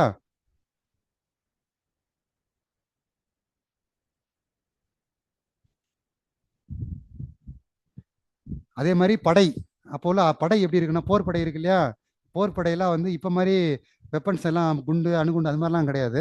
ராணுவ படை அப்போ உள்ள படையெல்லாம் எப்படி இருந்திருக்குன்னா 4 டைப் ஆஃப் படைகள் இருந்திருக்கு.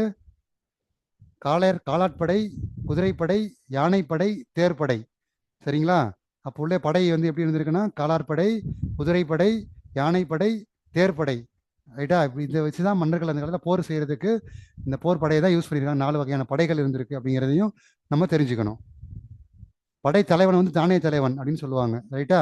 படைத்தலைவனை வந்து தானே தலைவன் அப்படின்னு. தலைவா தலைவான்னு பேசுறாங்க இல்லையா, தலைவா வாங்க தலைவா போங்க தலைவா அப்படின்லாம் பேச்சு வழக்கில் யூஸ் பண்றோம் இல்லையா, அதான் தானே தலைவன் அப்படின்றோம். அது மாதிரி படைத்தலைவரை தான் வந்து தானே தலைவன் அப்படின்னு சொல்லியிருக்கிறாங்க. ரைட்டா? இவங்களுடைய ஆயுதங்கள் அப்படின்னா அதெல்லாம் எப்படி இருந்திருக்கு அப்படின்னு பார்த்தோம் அப்படின்னா, வாள், கேடயம், வாள், கேடயம், தோமாரம், ஈட்டி, வில், அம்பு, இதுதான் அவங்களுடைய ஆயுதங்களாக இருந்திருக்கு. சரியா? இப்போ மாதிரிலாம் துப்பாக்கி அது மாதிரியான விஷயங்கள்லாம் அப்போ கிடையாது. அப்போல்லாம் வந்து இந்த மாதிரி தான் ஈட்டி, வாள், கேடயம், ஈட்டி, தோமாரம் இந்த மாதிரியான விஷயங்கள் தான். ஓகேவா? வில் அம்பு எறிகிறது தான் அப்போல்லாம் பெரிய விஷயமா பார்ப்பாங்க. சரியா? இந்த தோமாரம் பற்றி மட்டும் சொல்லியிருக்கிறாங்க. தோமாரம் அப்படின்னா என்னன்னா, ஒரு குறிப்பிட்ட தொலைவில் இருந்து எதிரி மேலே ஏவுகணை மாதிரி தாக்குறது தான் வந்து தோமாரம்னு சொல்கிறாங்க. சரிங்களா? இப்போ 4 ஆப்ஷன் கொடுத்துட்டு ஏவுகணை போல எதிரி மேல் தாக்குவது எந்த ஆயுதம் என்னன்னா, வாள், ஈட்டி, தோமாரம் அப்படி சொல்லி கொடுக்குறான்னு வச்சுக்கங்களேன். அதில் தோமாரம் அப்படிங்கிறத நம்ம ஞாபகம் வச்சுக்கணும். ரைட்டா? தோமாரம் தான் வந்து எதிரிகளை வந்து ஒரு சற்று தொலைவில் இருந்து குறி வச்சு ஏவுகணை மாதிரி தாக்குறது. ரைட்டா? அப்போதைய ஏவுகணை வந்து தோமாரம் போல. ரைட்டா? அப்போதைய மிசைல் வந்து தோமாரமா இருந்திருக்கு அப்படிங்கிறத ஞாபகம் வச்சுக்கோங்க. அதே மாதிரி ஆயுதங்கள் சேமிச்சு வைக்கிற இடம் இருக்குல்ல, அந்த இடத்துக்கு வந்து படைக்கொட்டில் அப்படின்னு ஒரு நேம் வச்சிருக்கிறாங்க. ஆயுதங்களை வந்து சேமிச்சு வைக்கிற இடங்க, அந்த சேமிப்பு இடங்கத்துக்கு வந்து படைக்கொட்டில் அப்படின்றதுக்கான பேர். அந்த சங்க காலத்துல வந்து படைக்கொட்டில் அப்படின்னு சொல்லுவாங்க. ரைட்டா? போர் முரசத்தை வந்து கடவுளாவே நினைச்சிருக்கிறாங்க. போர் முரசத்தை வந்து அந்த முரசு இருக்குல்ல, அதை வந்து கடவுளாவே கருதி இருக்கிறாங்க. ரைட்டா? இப்போ மராட்டியர்கள்லாம் வந்து கோட்டையை தாயாக கருதினார்கள் அப்படின்னு சொல்லுவாங்க. அது மாதிரி மன்னர்கள் வந்து முரசை வந்து போர் முரசை கடவுளாவே கருதி இருக்கிறாங்க. ரைட்டா? அதே மாதிரி நீதி எப்படி இருந்திருக்குன்னு பார்க்கலாம். சட்டம், நீதி எல்லாம் எப்படி இருந்திருக்கு அப்படின்னு பார்த்தோம்னா, நம்ம சொன்ன மாதிரி தான் மன்னர் தான் நீதி வழங்குவார். சரி, அவர் தான் நீதியரசர். நீதிமன்ற அவை வந்து இருந்திருக்கு. ஒவ்வொரு ஏரியாவிலையும் நீதிமன்ற அவை இருந்திருக்குது. உரிமையல் நீதிமன்றம், குற்றவியல் நீதிமன்றம் அது மாதிரிலாம் இருந்து தண்டனைகள்லாம் கொடுத்துருக்குறாங்க. ரைட்டா? அதே மாதிரி கிராமங்களில் நீதி வழங்க மன்றம்னு சொல்லியிருக்கிறாங்க. அப்போ உரிமையல் நீதி வந்து எப்படி சொல்றாங்க அப்படின்னா, ஒரு தப்பு செஞ்சிருக்கிறாரு அப்படின்னு வச்சுக்கோமே. ஃபார் எக்ஸாம்பிள் ஒருத்தர் ஒரு தப்பு செஞ்சிருக்காரு அப்படின்னா, ஒரு பானைக்குள்ள ஒரு நாகத்தை விட்டுருவாங்களாம். அந்த நாகம் இருக்கிற பானைக்குள்ள குற்றவாளியை கையை விட சொல்லுவாங்களாம். அந்த பாம்பு வந்து அவரை தீண்டுச்சு அப்படின்னா அவர் குற்றவாளி அப்படின்றது அர்த்தமா. அவரை தீண்டலை அப்படின்னா அவர் குற்றமற்றவர் அப்படின்னு கருதி அவரை வந்து ரிலீஸ் பண்ணிடுவாங்க அப்படின்னு சொல்றாங்க. இந்த பாம்பு கடிச்சிச்சுன்னா அவர் வந்து தப்பு செஞ்சிருக்கிறாரு, கடிக்கலை அப்படின்னா அவர் ரொம்ப நல்லவர் அப்படிங்கிற மாதிரி ஒரு உரிமையல் இதுக்கெல்லாம் வந்து சிவில் வழக்குகளுக்கு அந்த மாதிரியான ஜட்ஜ்மெண்ட்லாம் இருந்திருக்கு. அதே மாதிரி அப்போது இதை ஜட்ஜ்மெண்ட்லாம் எப்படி இருந்திருக்கும் அப்படின்னா, சரி பாவ மன்னிப்பு வழங்குறது, இல்லை சரி தப்பு செஞ்சுட்டியா, சரி இவ்வளோ அபதாரம் கட்டு போயிரு அவ்வளோதான், அப்படிலாம் தண்டனை கிடையாது. தண்டனைகள்லாம் கடுமையாக இருந்திருக்குது. சரிங்களா? நம்ம மைனர் குஞ்சு மாதிரிலாம் கிடையாது. அட்வான்ஸாக பணம் கட்டிட்டு தப்பு செய்கிற மாதிரிலாம் அப்போ கிடையாது. ஸோ இப்போல்லாம் வந்துட்டு பார்த்தோம்னா அந்த சங்க காலத்தில் பார்த்தோம் அப்படின்னா தண்டனைகள் ரொம்ப கடுமையாக தான் இருந்திருக்குது. தலையை வெட்டுறது, சித்திரவதை செய்கிறது, கொடுமைப்படுத்துறது, தலையை வெட்டிடுறது, அதாவது தவறுக்கு ஏற்ற மாதிரி. சரிங்களா? தலையை வெட்டுறது, இல்லை சித்திரவதை செய்கிறது, திருட்டுக்கெல்லாம் மரண தண்டனை கொடுத்துருவாங்க. திருடுறேன்னு தெரிஞ்சிட்டான் அப்படின்னா கன்ஃபார்ம் ஆயிருச்சு, உறுதி செஞ்சுட்டாங்க அப்படின்னா மரண தண்டனை தான். அதுக்கப்புறம் அப்பீலே கிடையாது. ரைட்டா? இப்போ மாதிரி அந்த இதுன்னு கன்செஷன் அதெல்லாம் கிடையாது. கன்செஷன் எப்படின்னா இப்போ பொது மன்னிப்பு குடியரசுத் தலைவர் வழங்குறாருல, அது மாதிரி மன்னர்களோட அந்த பர்த்டே அந்த மாதிரி இதுக்கெல்லாம் வந்து பொது மன்னிப்பு வழங்கியிருக்கிறாங்க அப்படின்னு ஒரு குறிப்பு இருக்குது. ஸோ அதையும் நம்ம தெரிஞ்சுக்குவோம். ஆனால் தண்டனைகள் இந்த மாதிரி தண்டனை, தலையை வெட்டுறது, தலையை சித்திரவதைப்படுத்துறது, இந்த மாதிரியான கடுமையான தண்டனைகள் தான் இருந்திருக்குது. திருட்டுக்கு மரண தண்டனையே கொடுத்துருக்குறாங்க அப்படின்னு தெரிஞ்சுக்கணும். ரைட்டா? ரைட். அடுத்து உள்ளாட்சி நிர்வாகம் எப்படி இருந்திருக்கு அப்படின்னு பார்த்தோம்னா, ஹோல் நிர்வாகம், ஹோல் அப்படி நம்ம அதாவது ஃபர்ஸ்ட் மண்டலம் அப்படிதான் இருக்கும். அது ஃபர்ஸ்ட் மண்டலம், அப்புறம் நாடுகள், கூற்றங்கள், ஊர் அப்படின்னு பிரிப்பாங்க. மண்டலம், நாடுகள், கூற்றங்கள், அப்புறம் ஊர் அப்படின்னு பிரிக்கிறாங்க. ரைட்டா? இப்போ நமக்கு ஸ்டேட்டு, டிஸ்ட்ரிக்கு, தாலுக்கு அப்படி பிரிக்கிறாங்க இல்லையா? அது மாதிரி மண்டலம், நாடுகள், கூற்றங்கள், ஊர் அப்படின்னு வர்றாங்க. அதில் பேரூர், மூதூர், சிற்றூர் அப்படின்னா இருக்கும். பேரூர்னா பெரிய ஊர், சிற்றூர்னா சின்ன ஊர், மூதூர்னா ரொம்ப பழமையான ஊரை வந்து மூதூர் அப்படின்னு சொல்லுவாங்க. அதே மாதிரி பட்டினம், பாக்கம் அப்படின்னு இருக்கு. பட்டினம் அப்படின்னா நாகைப்பட்டினம் அப்படிங்கிற மாதிரிலாம் இருக்குல்ல. அது மாதிரி பெரிய பெரிய கடல் பகுதி இருக்கிறது பட்டினம், சின்ன சின்ன கடல் இருக்கிறது பாக்கம், கோடம்பாக்கம், நுங்கம்பாக்கம் அந்த மாதிரிலாம் பார்க்குறோம்ல, அதெல்லாம் வந்து பாக்கம், பட்டினம், பாக்கம் அப்படிலாம் இருந்திருக்கு. ரைட்டா? அதே மாதிரி நிலம், அது வந்து எப்படி பிரிச்சிருக்கிறாங்க அப்படின்னா, நிலத்தை வந்து 5 பார்ட்டாக பிரிச்சிருக்கிறாங்க. குறிஞ்சி, முல்லை, மருதம், நெய்தல், பாலை. இது நம்ம லாஸ்ட் கிளாஸ்லேயே பார்த்துட்டோம். ஸோ நிலம் வந்து 5 பார்ட்டாக பிரிச்சிருக்கிறாங்க. ரைட்டா? இதில் வந்து மென்புலம் அப்படின்னா என்னன்னா மருதம், அந்த 5 நிலம் சொன்னேன் இல்லையா, குறிஞ்சி, முல்லை, மருதம், நெய்தல், பாலை. இதில் வந்து மென்புலம் அப்படின்னா இது வந்து விவசாயத்துக்கு ஏற்ற நிலம். இது வந்து மருத நிலம். இங்கே வந்து நெல், கரும்பு போன்ற விஷயங்கள்லாம் வந்து பயிரிடப்படுது. ரைட்டா? இதை வந்து நஞ்சை நிலம் அப்படின்னு சொல்லுவாங்க. மென்புலம், மென்புலம் எந்த நிலம்னு கேட்டாங்கன்னா குறிஞ்சியா, முல்லையா, மருதமான்னு கேட்டால் மருதம் தான் மென்புலம். ரைட்டா? இது வந்து நஞ்சை நிலம். அதே மாதிரி அப்போ நெய்தல், நெய்தலை தவிர்த்து மற்ற எல்லாமே வந்து வன்புலம் அப்படின்னு சொல்றாங்க. ஆக்சுவலா குறிஞ்சி, முல்லை, மருதம், நெய்தல், பாலை 5 நிலம் இருக்கா? அதில் பாலை வந்து வறண்ட நிலம், அதை விட்டுருங்க. நெய்தல் வந்து நெய்தலை தவிர்த்து மிச்சம் 3 இருக்கு. அதில் மென்புலம் அப்படிங்கிறதுல மருதத்தை பார்த்துட்டோம். அப்போ குறிஞ்சியும் முல்லையும் வன்புலம். ரைட்டா? அப்போ 2 தானே இருக்கணும். அப்போ குறிஞ்சியும் முல்லையும் வன்புலம், மருதம் வந்து மென்புலம். ரைட்டா? இங்கே இந்த குறிஞ்சி, முல்லை இந்த பகுதி என்ன இருந்துச்சுன்னா பருப்பு, தானியங்கள் அது மாதிரியான விஷயங்கள் கிடைக்குது. ஏன்னா அது காடு, மலை சார்ந்த பகுதி இல்லையா? ஸோ இந்த இடத்துல வந்து பருப்பு இந்த மாதிரியான விஷயங்கள் கிடைக்குது. இது வந்து ஒரு புஞ்சை நிலமாக இருந்திருக்குது. குறிஞ்சி, முல்லை வந்து ஒரு புஞ்சை நிலமாக இருந்திருக்கு. ரைட்டா? ரைட். அப்போ அடுத்து நம்ம பார்க்க போகிறது என்னன்னா, சங்க காலத்தில் வந்து பெண்கள் நிலை எப்படி இருந்துச்சுன்னு பார்க்கணும்.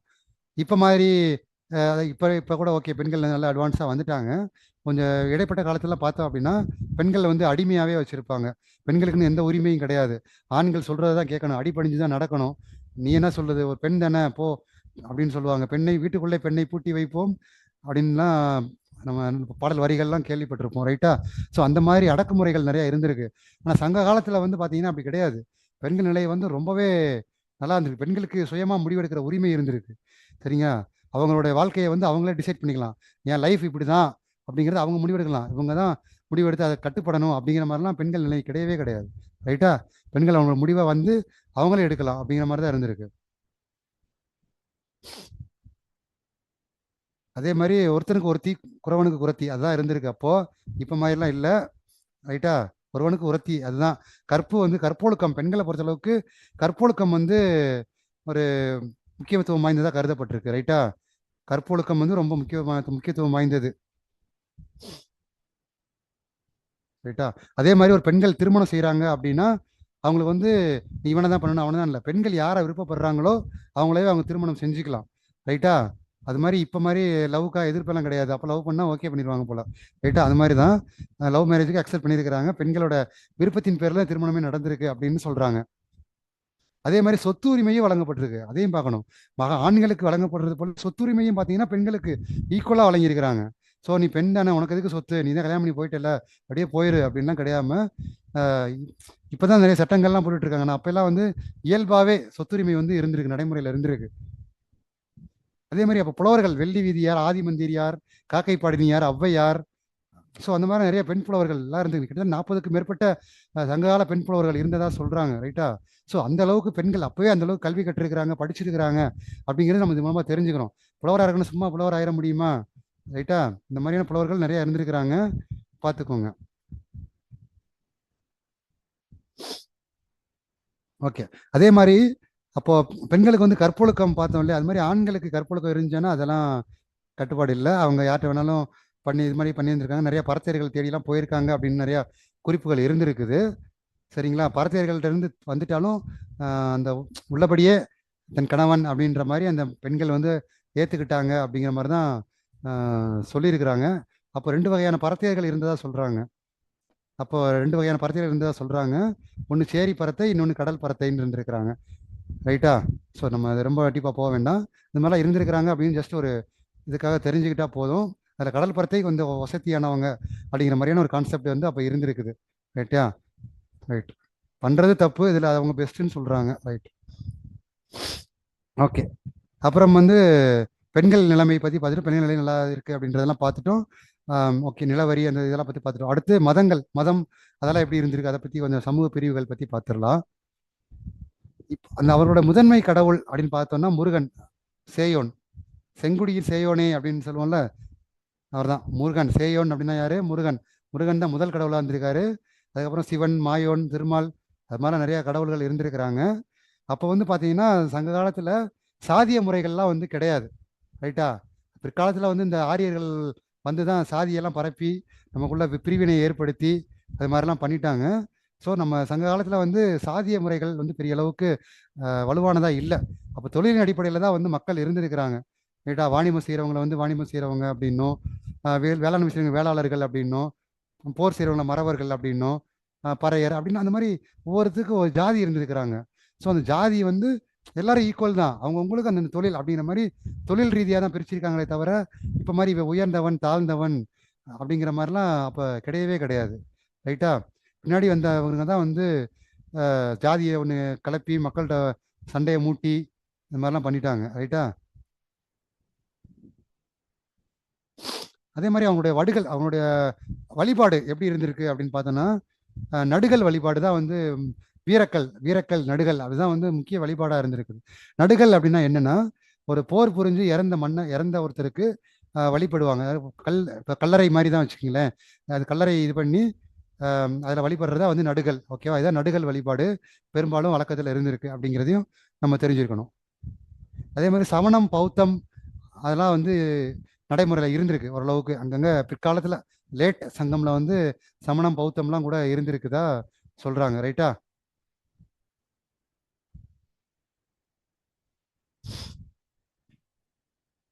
அது இது உடைகள் எப்படி உடை அணிஞ்சாங்க அப்படிங்கிறத பற்றி பார்க்கணும். பொருளாதாரத்தில் முன்னேறியவங்க வந்து மஸ்லின் துணியான ஆடையை வந்து அணிகிறாங்க, அதாவது காஸ்ட்லியான ட்ரெஸ்ஸஸ் போடுறாங்க. ரைட்டா? காஸ்ட்லியான துணி, அதாவது இப்போ இந்த மஸ்லின் போன்ற துணிகள் அதெல்லாம் வெளிநாட்டிலேருந்து வரும், அது மாதிரியான துணிகள்லாம் போடுறாங்க. சரி, நம்ம அடித்தட்டு மக்கள் சும்மா ஏழைப்பாலை அந்த மாதிரிலாம் இருக்கிறவங்கலாம் வந்து பருத்தியான ஆடையை தான் அணிஞ்சிருக்காங்க அப்படின்னு. மேலாடையெல்லாம் அப்போ பெருசாக அந்த அளவுக்கு வளர்ச்சி அடையலை, ஓரளவுக்கான ஆடை அணிஞ்சிருக்காங்க, அவ்வளோதான் இருந்திருக்குது அப்போதைய முறை. ரைட்டா? இந்த மன்னர்கள் நல்லா வசதி வசதியான ட்ரெஸ் எல்லாம் போட்டிருக்காங்க. நான் பாவம், மக்கள் தான் ரொம்ப பாவமாக இருந்திருக்கிறாங்க போல. அதே மாதிரி அணிகலன்கள் அப்படின்னு பார்த்தோம்னா தங்கம், நவரத்னம், பாசிமணிகள் அந்த மாதிரி அந்த இதங்கள்லாம் வந்துட்டு அப்போ போட்டிருக்கிறாங்க. ரைட்டா? கலைகள் அப்படின்னு பார்க்கும்போது முரசு, புல்லாங்குழல், யாழ் மீட்டுதல் இந்த மாதிரியான கலைகள்லாம் வந்து அப்போதைக்கு பெரிய அளவுக்கு டெவலப் ஆகி இருந்திருக்கு. பாணர், விரலியர் போன்றவரெல்லாம் இருந்திருக்கிறாங்க அப்படின்றதும் நமக்கு தெரிய வருது. இதுல ஒரு விஷயம் என்னன்னா, கரிகாலன் நம்ம பார்த்தோம் இல்லையா, திருமாவளவன் கரிகாலன். அவர் வந்து இசை வல்லாளன் அப்படின்னு சொல்லுவாங்க, இயல் இசை வல்லாளன் அப்படின்னு சொல்றாங்க. ஏன்னா அவர் வந்து இசைகள்ல 7 ஸ்வரங்கள்ல வந்து ரொம்ப திறமை வாய்ந்தவர் அந்த காலத்திலேயே. அதனால வந்து அவர் இயலிசை வல்லாளன் அப்படின்னு சொல்லுவாங்க. ஸோ இயலிசை வல்லாளன் யாருன்னா கரிகாலன், ரைட்டா? அதே மாதிரி அப்போதைய பொழுதுபோக்கு பார்த்தீங்கன்னா கூத்து பார்க்கறது, கூத்து இதுதான். அந்த மாதிரி அப்போல்லாம் அந்த மாதிரி தான் நடந்திருக்கும். ஏன்னா தெருக்கூத்து பார்க்கறது அது மாதிரியான விஷயங்கள் தான் அப்போதைக்கு இருந்திருக்கு. கணிகையர் நடனம் ஆடுறது, தெருக்கூத்து பார்க்கறது, அது மாதிரியான விஷயங்கள் தான் அப்போதைய பொழுதுபோக்கான விஷயங்களா இருந்திருக்கு அப்படிங்கிறதையும் நம்ம பார்க்கணும், ரைட்டா? அப்புறம் வந்து தொழில் அப்படின்னு பார்த்தோம் அப்படின்னா வேளாண்மை தான் வந்து முதன்மை தொழிலா இருந்திருக்கு, ரைட்டா? விவசாயம் தான் வந்து முக்கிய தொழிலாக இருந்திருக்குது. விவசாயம் தானே, ஏன்னா சாப்பிடணும்ல, விவசாயம் தான் முக்கிய தொழில். அதுக்கப்புறம் பார்த்தீங்கன்னா வாணிபம் செய்கிறது, கைவினை பொருள் செய்கிறது, நெசவு தொழில், அது மாதிரி அடுத்தடுத்த தொழில்கள் இருந்திருக்கு. மெயின் அப்படின்னு பார்த்தோம்னா விவசாயம் தான், வேளாண்மை தான் இருந்திருக்கு, ரைட்டா? அதுக்கப்புறம் கைவினை செய்கிறது, நெசவு தொழில், அது மாதிரி நிறையா தொழில்கள் இருந்தாலும் மெயின் இதுதான், ரைட்டா? அதே மாதிரி தச்சர், பொற்கொள்ளர், அது மாதிரியான வேலை பார்க்குறவங்களும் இருந்திருக்கிறாங்க அப்படிங்கிறதும் சங்க காலத்தில் பார்க்க முடியுது. தச்சர், பொற்கொள்ளர், மண்பாண்டம் செய்வோர், அது மாதிரியெல்லாம் இருந்திருக்கிறாங்க, ரைட்டா? வணிகம் பார்த்தோம் அப்படின்னா டிரான்ஸ்போர்ட், இம்போர்ட் எக்ஸ்போர்ட், அது பார்த்தீங்கன்னா டிரான்ஸ்போர்ட்டேஷன் பார்த்தோம். இது பார்த்தோம்னா 3 ஸ்டேஜில் நடந்திருக்கு சங்க காலத்தில். உள்ளூர், உள்ளூரில் நடந்திருக்குது, உள்நாட்டில், அப்புறம் வெளிநாட்டில் 3 ஸ்டேஜாக நடந்திருக்கு. வணிகம் வந்து எப்படி இருந்திருக்கு, உள்ளூரில், உள்நாட்டில், அப்புறம் வெளிநாட்டில். அது எப்படின்னா பெரும்பாலும் பண்டமாற்று முறை தான் இருந்திருக்கு. ஒரு பொருளை கொடுத்துட்டு ஒன்றை வாங்கிக்கிறது, ரைட்டா? எனக்கு நீ இதை கொடுத்தீங்கன்னா உனக்கு நான் இது தர்றேன், அப்படிதான் சொல்றாங்க. அதுதான் பண்டமாற்று முறை. அந்த மாதிரியான மெத்தடில் தான் வந்து அப்போதைய வாணிபம் நடந்திருக்கு, ரைட்டா? அதே மாதிரி இந்த கடற்கரையோட சைடு பகுதியில் பார்த்தீங்கன்னா சேமிப்பு கிடங்கெல்லாம் அமைச்சிருக்காங்க. ஏன்னா பொருட்கள்லாம் சேமித்து வைக்கணும்ல. அப்புறம் ஒவ்வொரு டைம் போய் ஊருக்குள்ள போய் தூக்கிட்டு வர முடியுமா? பண்ண முடியாது. அதனால கடற்கரை போய், ஏன்னா கடற்கரை வழியாக தானே இம்போர்ட் எக்ஸ்போர்ட் பண்ண முடியும். இப்போ மாதிரி ஃப்ளைட்டோ அந்த மாதிரி இதெல்லாம் கிடையாது இல்லை. அப்போ பெரிய அளவுக்கு நான் பஸ்ஸு ட்ரெயின்லாம் கிடையாது இல்லை. ஸோ அப்போ வந்து அப்போதைக்கு ஒரே ஒரே டிரான்ஸ்போர்ட்டேஷன் என்னென்னா இதுதான், கடல் வழி தான் வாணிபம் செஞ்சாகணும். அப்படிங்கும்போது கடற்கரை பகுதிகளில் சேமிப்பு கிடங்கு அமைச்சு அங்கே பொருட்களை சேமித்து வச்சு இம்போர்ட் எக்ஸ்போர்ட் பண்ணிட்டு இருந்திருக்கிறாங்க, ரைட்டா? அதே மாதிரி நாலங்காடி, அல்லங்காடின்னு சொல்லி வாணிபம் செய்ய கடைகள் இருந்திருக்கு. இப்போ நாலங்காடினா பகல் நேர கடை, அல்லங்காடினா இரவு நேர கடை. இதெல்லாம் பார்த்தீங்கன்னா பாண்டிய நாட்டில் இருந்திருக்குன்னு சொல்றாங்க. நாலங்காடி, அல்லங்காடி, ரைட்டா? ஏற்றுமதி செய்யப்பட்டது என்னென்ன பொருட்கள், குறிப்பிட்ட விஷயங்கள் மட்டும் என்னென்னு பார்த்துக்குவோம்.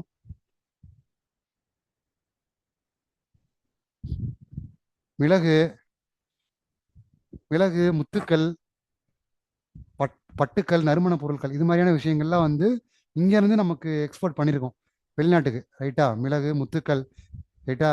இந்த மிளகுனாலேயே ரோமானியத்தோட அந்த பொருளாதாரமே அழிஞ்சிச்சுன்னு சொல்றாங்க. ஏன்னா மிளகுக்கு அந்த அளவுக்கு டிமாண்ட் இருந்திருக்காங்க. அதான் ஆல்ரெடி சொன்ன மாதிரி போன கிளாஸ்ல யவனப்பிரியான்னு சொல்லியிருக்காங்க இல்லையா? மிளகு, மிளகு தான் கருப்பு தங்கம். அப்போதைக்கு கருப்பு தங்கம் வந்து மிளகு. நம்ம இப்போ ஜியாகிரபியில் படிச்சிருப்போம் கருப்பு தங்கம் என்னன்னு. அது வந்து அப்புறமேல எல்லாரும் சொல்லுங்க. அது மாதிரி கருப்பு தங்கம், மிளகு இருந்திருக்குன்னு சொல்றாங்க, ரைட்டா? ரைட்.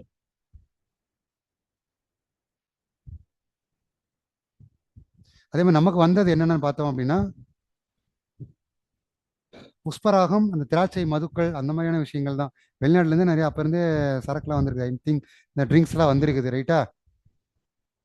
அதே மாதிரி கண்ணாடி, குதிரைகள், அது மாதிரியான வெளிநாட்டிலேருந்து தான் நமக்கு வந்திருக்கு அப்படிங்கிறதையும் நம்ம தெரிஞ்சுக்கணும். ஏற்றுமதி இறக்குமதியான பொருட்கள் என்னென்னு தெரிஞ்சுக்கிறது, ரைட்டா? வாணிகம் வந்து பார்த்தீங்கன்னா கிரேக்கம், ரோமானியம், இலங்கை, எகிப்து, தென்கிழக்கு ஆசியா, அந்த மாதிரியான பகுதிகளுக்கெல்லாம் நம்ம வாணிபம் செஞ்சுருக்காங்க. அந்த அளவுக்கு நம்ம ஆளுங்க கடல் ஓடியா இருந்திருக்கிறாங்க, ரைட்டா? திரைக்கடல் ஓடியும் திரவியம் தேடுன்னு இருக்காங்க. அதே மாதிரி முசிறி தான் ஃபர்ஸ்ட் பேரங்காடியா இருந்திருக்கு, ரைட்டா? அப்போதையே ஃபர்ஸ்ட் பேரங்காடி எதுன்னு கேட்டாங்க அப்படின்னா முசிறி. அந்த பிளினி, அதாவது ரோம் நாட்டை சேர்ந்த பிளினி, அவரோட நேச்சர் ஆஃப் ஹிஸ்டரியில இயற்கை வரலாறு அப்படிங்கிற புக்கில் சொல்லியிருக்கிறாரு. இந்தியாவின் முதல் பேரங்காடி முசிறி, முசிறின்ற இடத்துல பேரங்காடி இருந்திருக்கு அப்படின்னு சொல்றாங்க, ரைட்டா? ஸோ இதுதான் நம்ம சங்ககாலம் அந்த மன்னர்கள், அந்த அரசியல் நிலை, சமூக நிலை, பொருளாதார நிலையை பற்றி நம்ம தெரிஞ்சுக்க வேண்டிய விஷயங்கள். ஐ திங்க் இன்னைக்கு கிளாஸ் முடிச்சுக்கலாம்னு நினைக்கிறேன். தேங்க்யூ.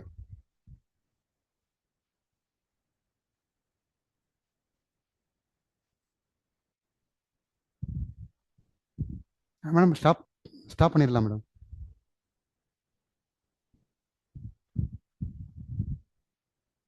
யாரும் டவுட் இருக்கா எதுவும்?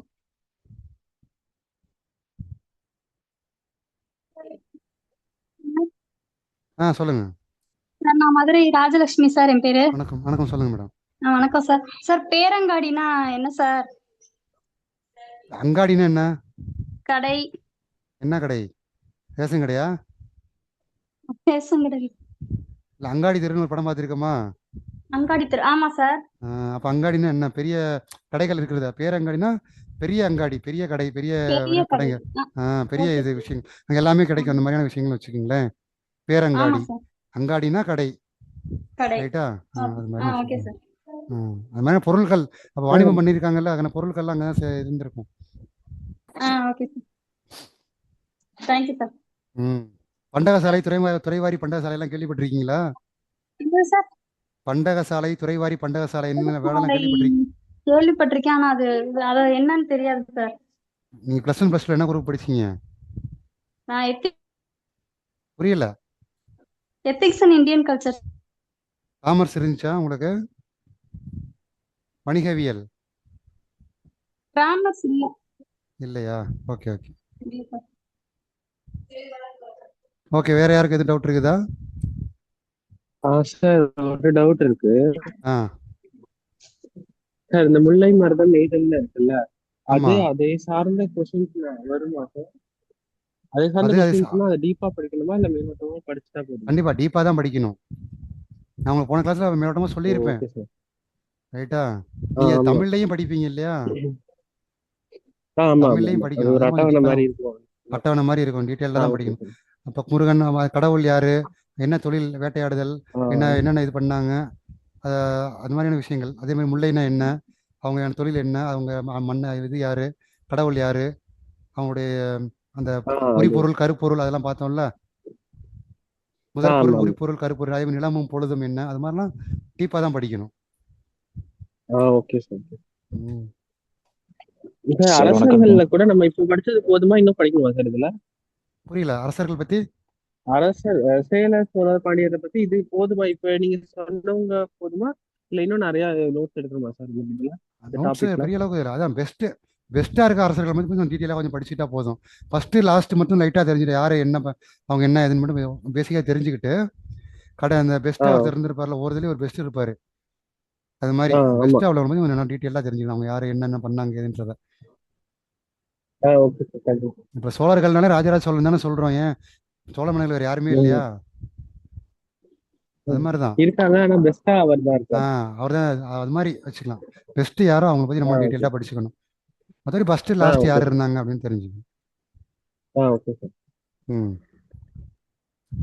இந்த நிலவரி சொன்னீங்கல்ல சார், வரி வசூலிக்கிறாங்க திரை அப்படின்னு சொல்லிட்டு ஒரு வார்த்தை சொன்னீங்க. இறை சாரி, இறை சார். அதுக்கு எந்த ரா வரும் சார்? எந்த ராவா? எனக்கு அந்த ரா பிரச்சனை பெரும் பிரச்சனை. இந்த ராப்பா, பெரிய ரா எப்படி சொல்றது, அறம் வரும்ல. வல்லினரா sir? Okay sir, thank you sir. நான் அதை அவங்களுக்கு குரூப்ல டைப் பண்ணி போடுறேன் இந்த வேர்டை. இறை எனக்கு வல்லினர். எனக்குமே இந்த மயங்கொழி பிள்ளைகள் எனக்குமே இப்போ கொஞ்சம் பிரச்சனை தான்.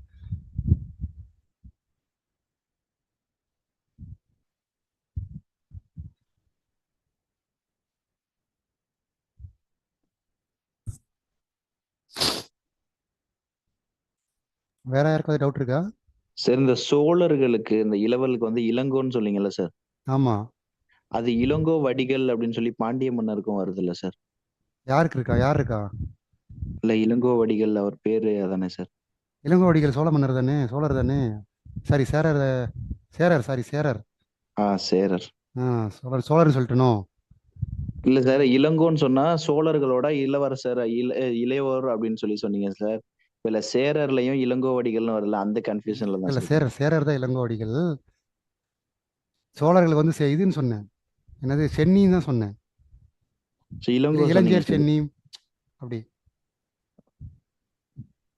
அதாவது சேரர்களுக்கு வந்து இளங்கோ, சோழர்களுக்கு வந்து சென்னி, பாண்டியர்களுக்கு வந்து செலியன் அப்படின்னு சொல்லியிருப்பேன். Okay sir, thank you sir. ஆ.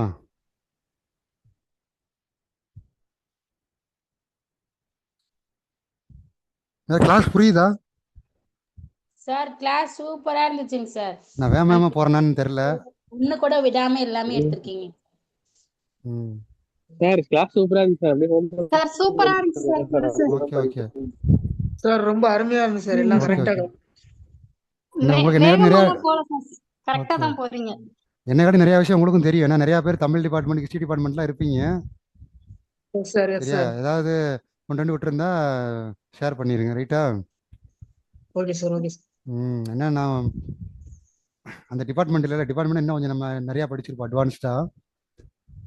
நம்ம ஒரு ஆஸ்பிரண்ட்டாக நம்ம இதுதான் படிச்சிருக்கோம். அதான் சொல்கிறேன். வேற எதுவும் டவுட் இருக்குதா?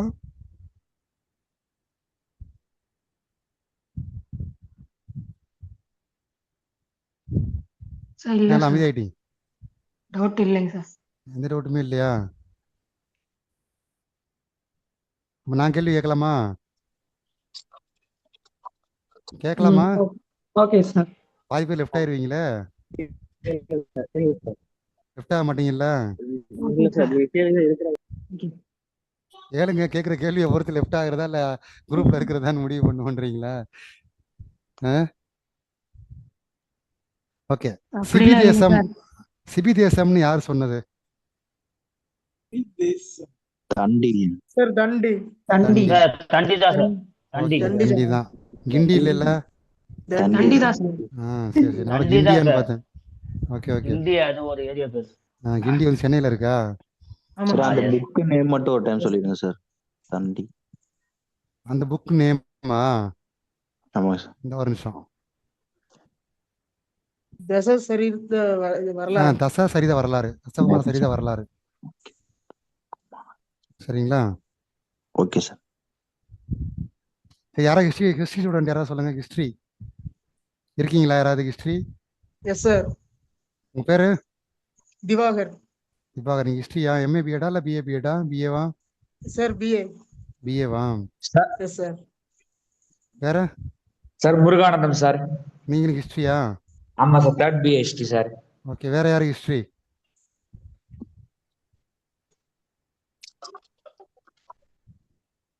தமிழ் அவ்வளோதான். ஹிஸ்ட்ரி ரெண்டே பேர் தானா?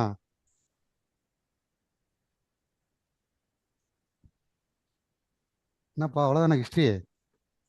எல்லாம் இங்கிலீஷ் டிபார்ட்மெண்ட்டை மாறிட்டீங்களா இப்போதைக்கு மட்டும் கிளாஸ்ல மட்டும்?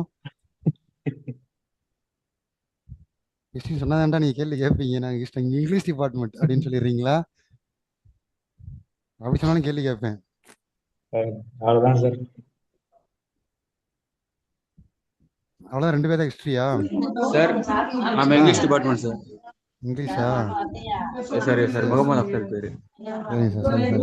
யார் சார் ஃபாதர் ஆஃப் இங்கிலீஷ் யாருங்க சார்? ஃபாதர் ஆஃப் இங்கிலீஷா சார்? எனக்கு தெரியல. என்னுடைய பாயிண்ட் ஆஃப் வியூல ஷேக்ஸ்பியர். சரி ஓகே. திவாகர். திவாகர். திவாகர் சார் கேக்குதா?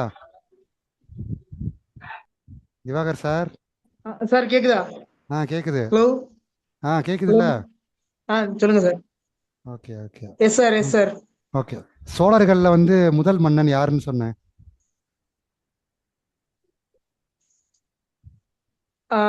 இளஞ்சர் சென்னி. இளஞ்சேரி சென்னி. Okay, very good. Tamil department யார் இருக்கீங்களா?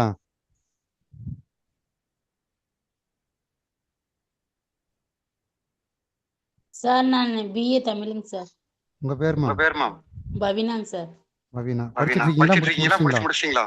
முடிச்சிட்டேங்க சார். 2015 முடிச்சிட்டேங்க சார். 2015 முடிச்சிட்டீங்களா? Okay okay.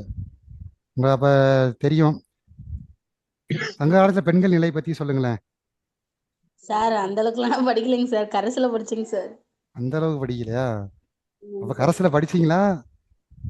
அப்போ படிச்சுதாங்க சார் எழுதினேன். எல்லாம் மறந்துச்சுங்க சார். மறந்துச்சு. சரி, வேற யாராவது தமிழ் டிபார்ட்மெண்ட்? சார் நான் இருக்கேன் சார். மணிகண்டன். தமிழ் மணிகண்டன் டிபார்ட்மெண்ட். சொல்லுங்க. மணிகண்டன். சார் சங்க கால பெண்கள் பார்த்தோன்னா அப்போ அவங்களுக்கு சுதந்திரமா இருந்துச்சு. கல்வி, சொத்துல பங்கு, அவங்க விருப்பமான திருமணம், இந்த மாதிரி எல்லாம் நடைமுறை இருந்துச்சு சார் அவங்களுக்கு. அப்படியா? ஓகே. வேற? சங்க வெள்ளி காலத்துல கால புலவர்கள்லாம் இருக்காங்க. சங்க கால புலவர்லாம் ஒரு 40 பேர் மேற்பட்ட இருக்காங்க. 40 மேற்பட்ட புலவர்கள் இருக்கிறாங்க. ம் ரைட். ஓகே. சரி, ஓகே, ரைட், ஓகே, தேங்க்யூ. பரவாயில்ல, அவ்வளோ கிளாஸ் அண்டர்ஸ்டாண்ட் பண்ணியிருக்கீங்க, புரிஞ்சிருக்கீங்க, கவனிச்சிருக்கீங்க அப்படின்னு நம்புகிறேன். Okay sir. ஓகே, வேறு யாருக்கும் டவுட் இருந்தால் கேளுங்க, இல்லை நம்ம கிளாஸை முடிச்சுக்கலாம். இல்லை வேறு எதுவும் டவுட் இருக்குதானாலும் கேட்டுக்குங்க. சரியா? Okay sir. நம்ம அடுத்த கிளாஸ் பார்க்கலாம். என்ன அடுத்து மறுபடியும் தமிழ்நாடு இதே டாபிக் தான் போவோம். இது கொஞ்சம் பெரிய டாபிக். அடுத்து தமிழோட கலை, கட்டிடக்கலை, சமணம், பௌத்தம், ஆசீவகம் பற்றிலாம் கொஞ்சம் பார்க்கணும் அடுத்து. ஓகே, அவ்வளோதான். நான் டவுட் யாருக்கு இல்லையா?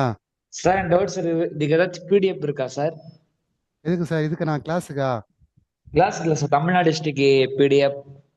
பிடிஎஃப் பிடிஎஃப் வச்சு எப்படி படிப்பீங்க நீங்கள்? இல்ல சார் கிளாஸ்லயே கொஞ்சம் நடத்துறதுக்கு வேணும் இப்ப சார், அதுக்கப்புறம் படிக்கும்போது பிடிஎஃப்லயே கொஞ்சம் படிச்சுக்கிறது தான் சார். ஆனால் டெக்ஸ்ட் புக்காக வேணால் அனுப்புகிறேன். அதாவது டிஎக்ஸ்டி இல்லை வேர்ட் ஃபார்மேட் அது மாதிரினா. ஓகே என்கிட்ட பிடிஎஃப் இல்லை. பிடிஎஃப்னா நீங்கள் ஏதாவது ஆன்லைனில் தான் ப்ரௌஸ் பண்ணி பார்க்கணும், ஏதாச்சும் புக் இருக்குமான்ட்டு.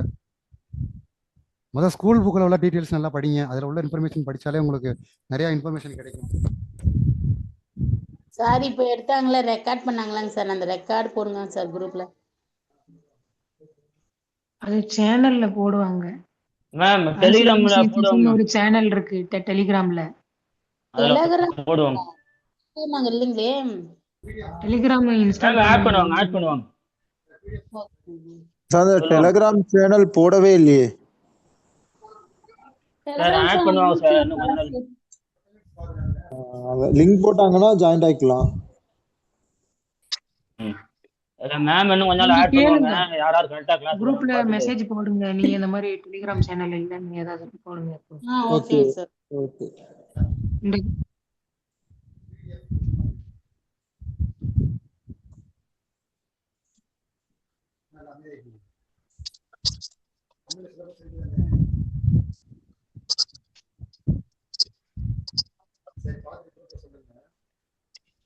சார் ஹோஸ்ட் மேம் மட்டும் தான் இருக்கு போல.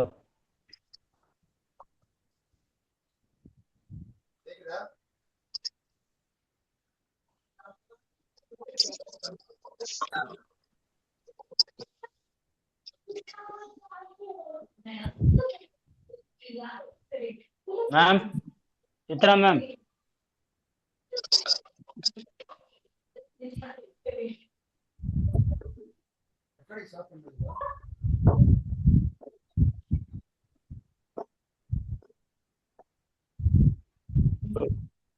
சொல்லுங்க மேம் கிளாஸ் முடிஞ்சிச்சு மேம். கிளாஸ் முடிஞ்சிச்சு ma'am. Record okay okay left ஆகலாம் மேம்.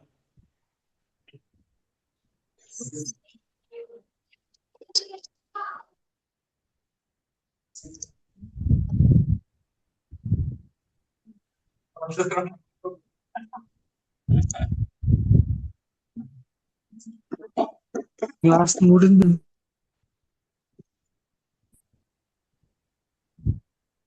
ராஜி இருக்கீங்களா? ராஜி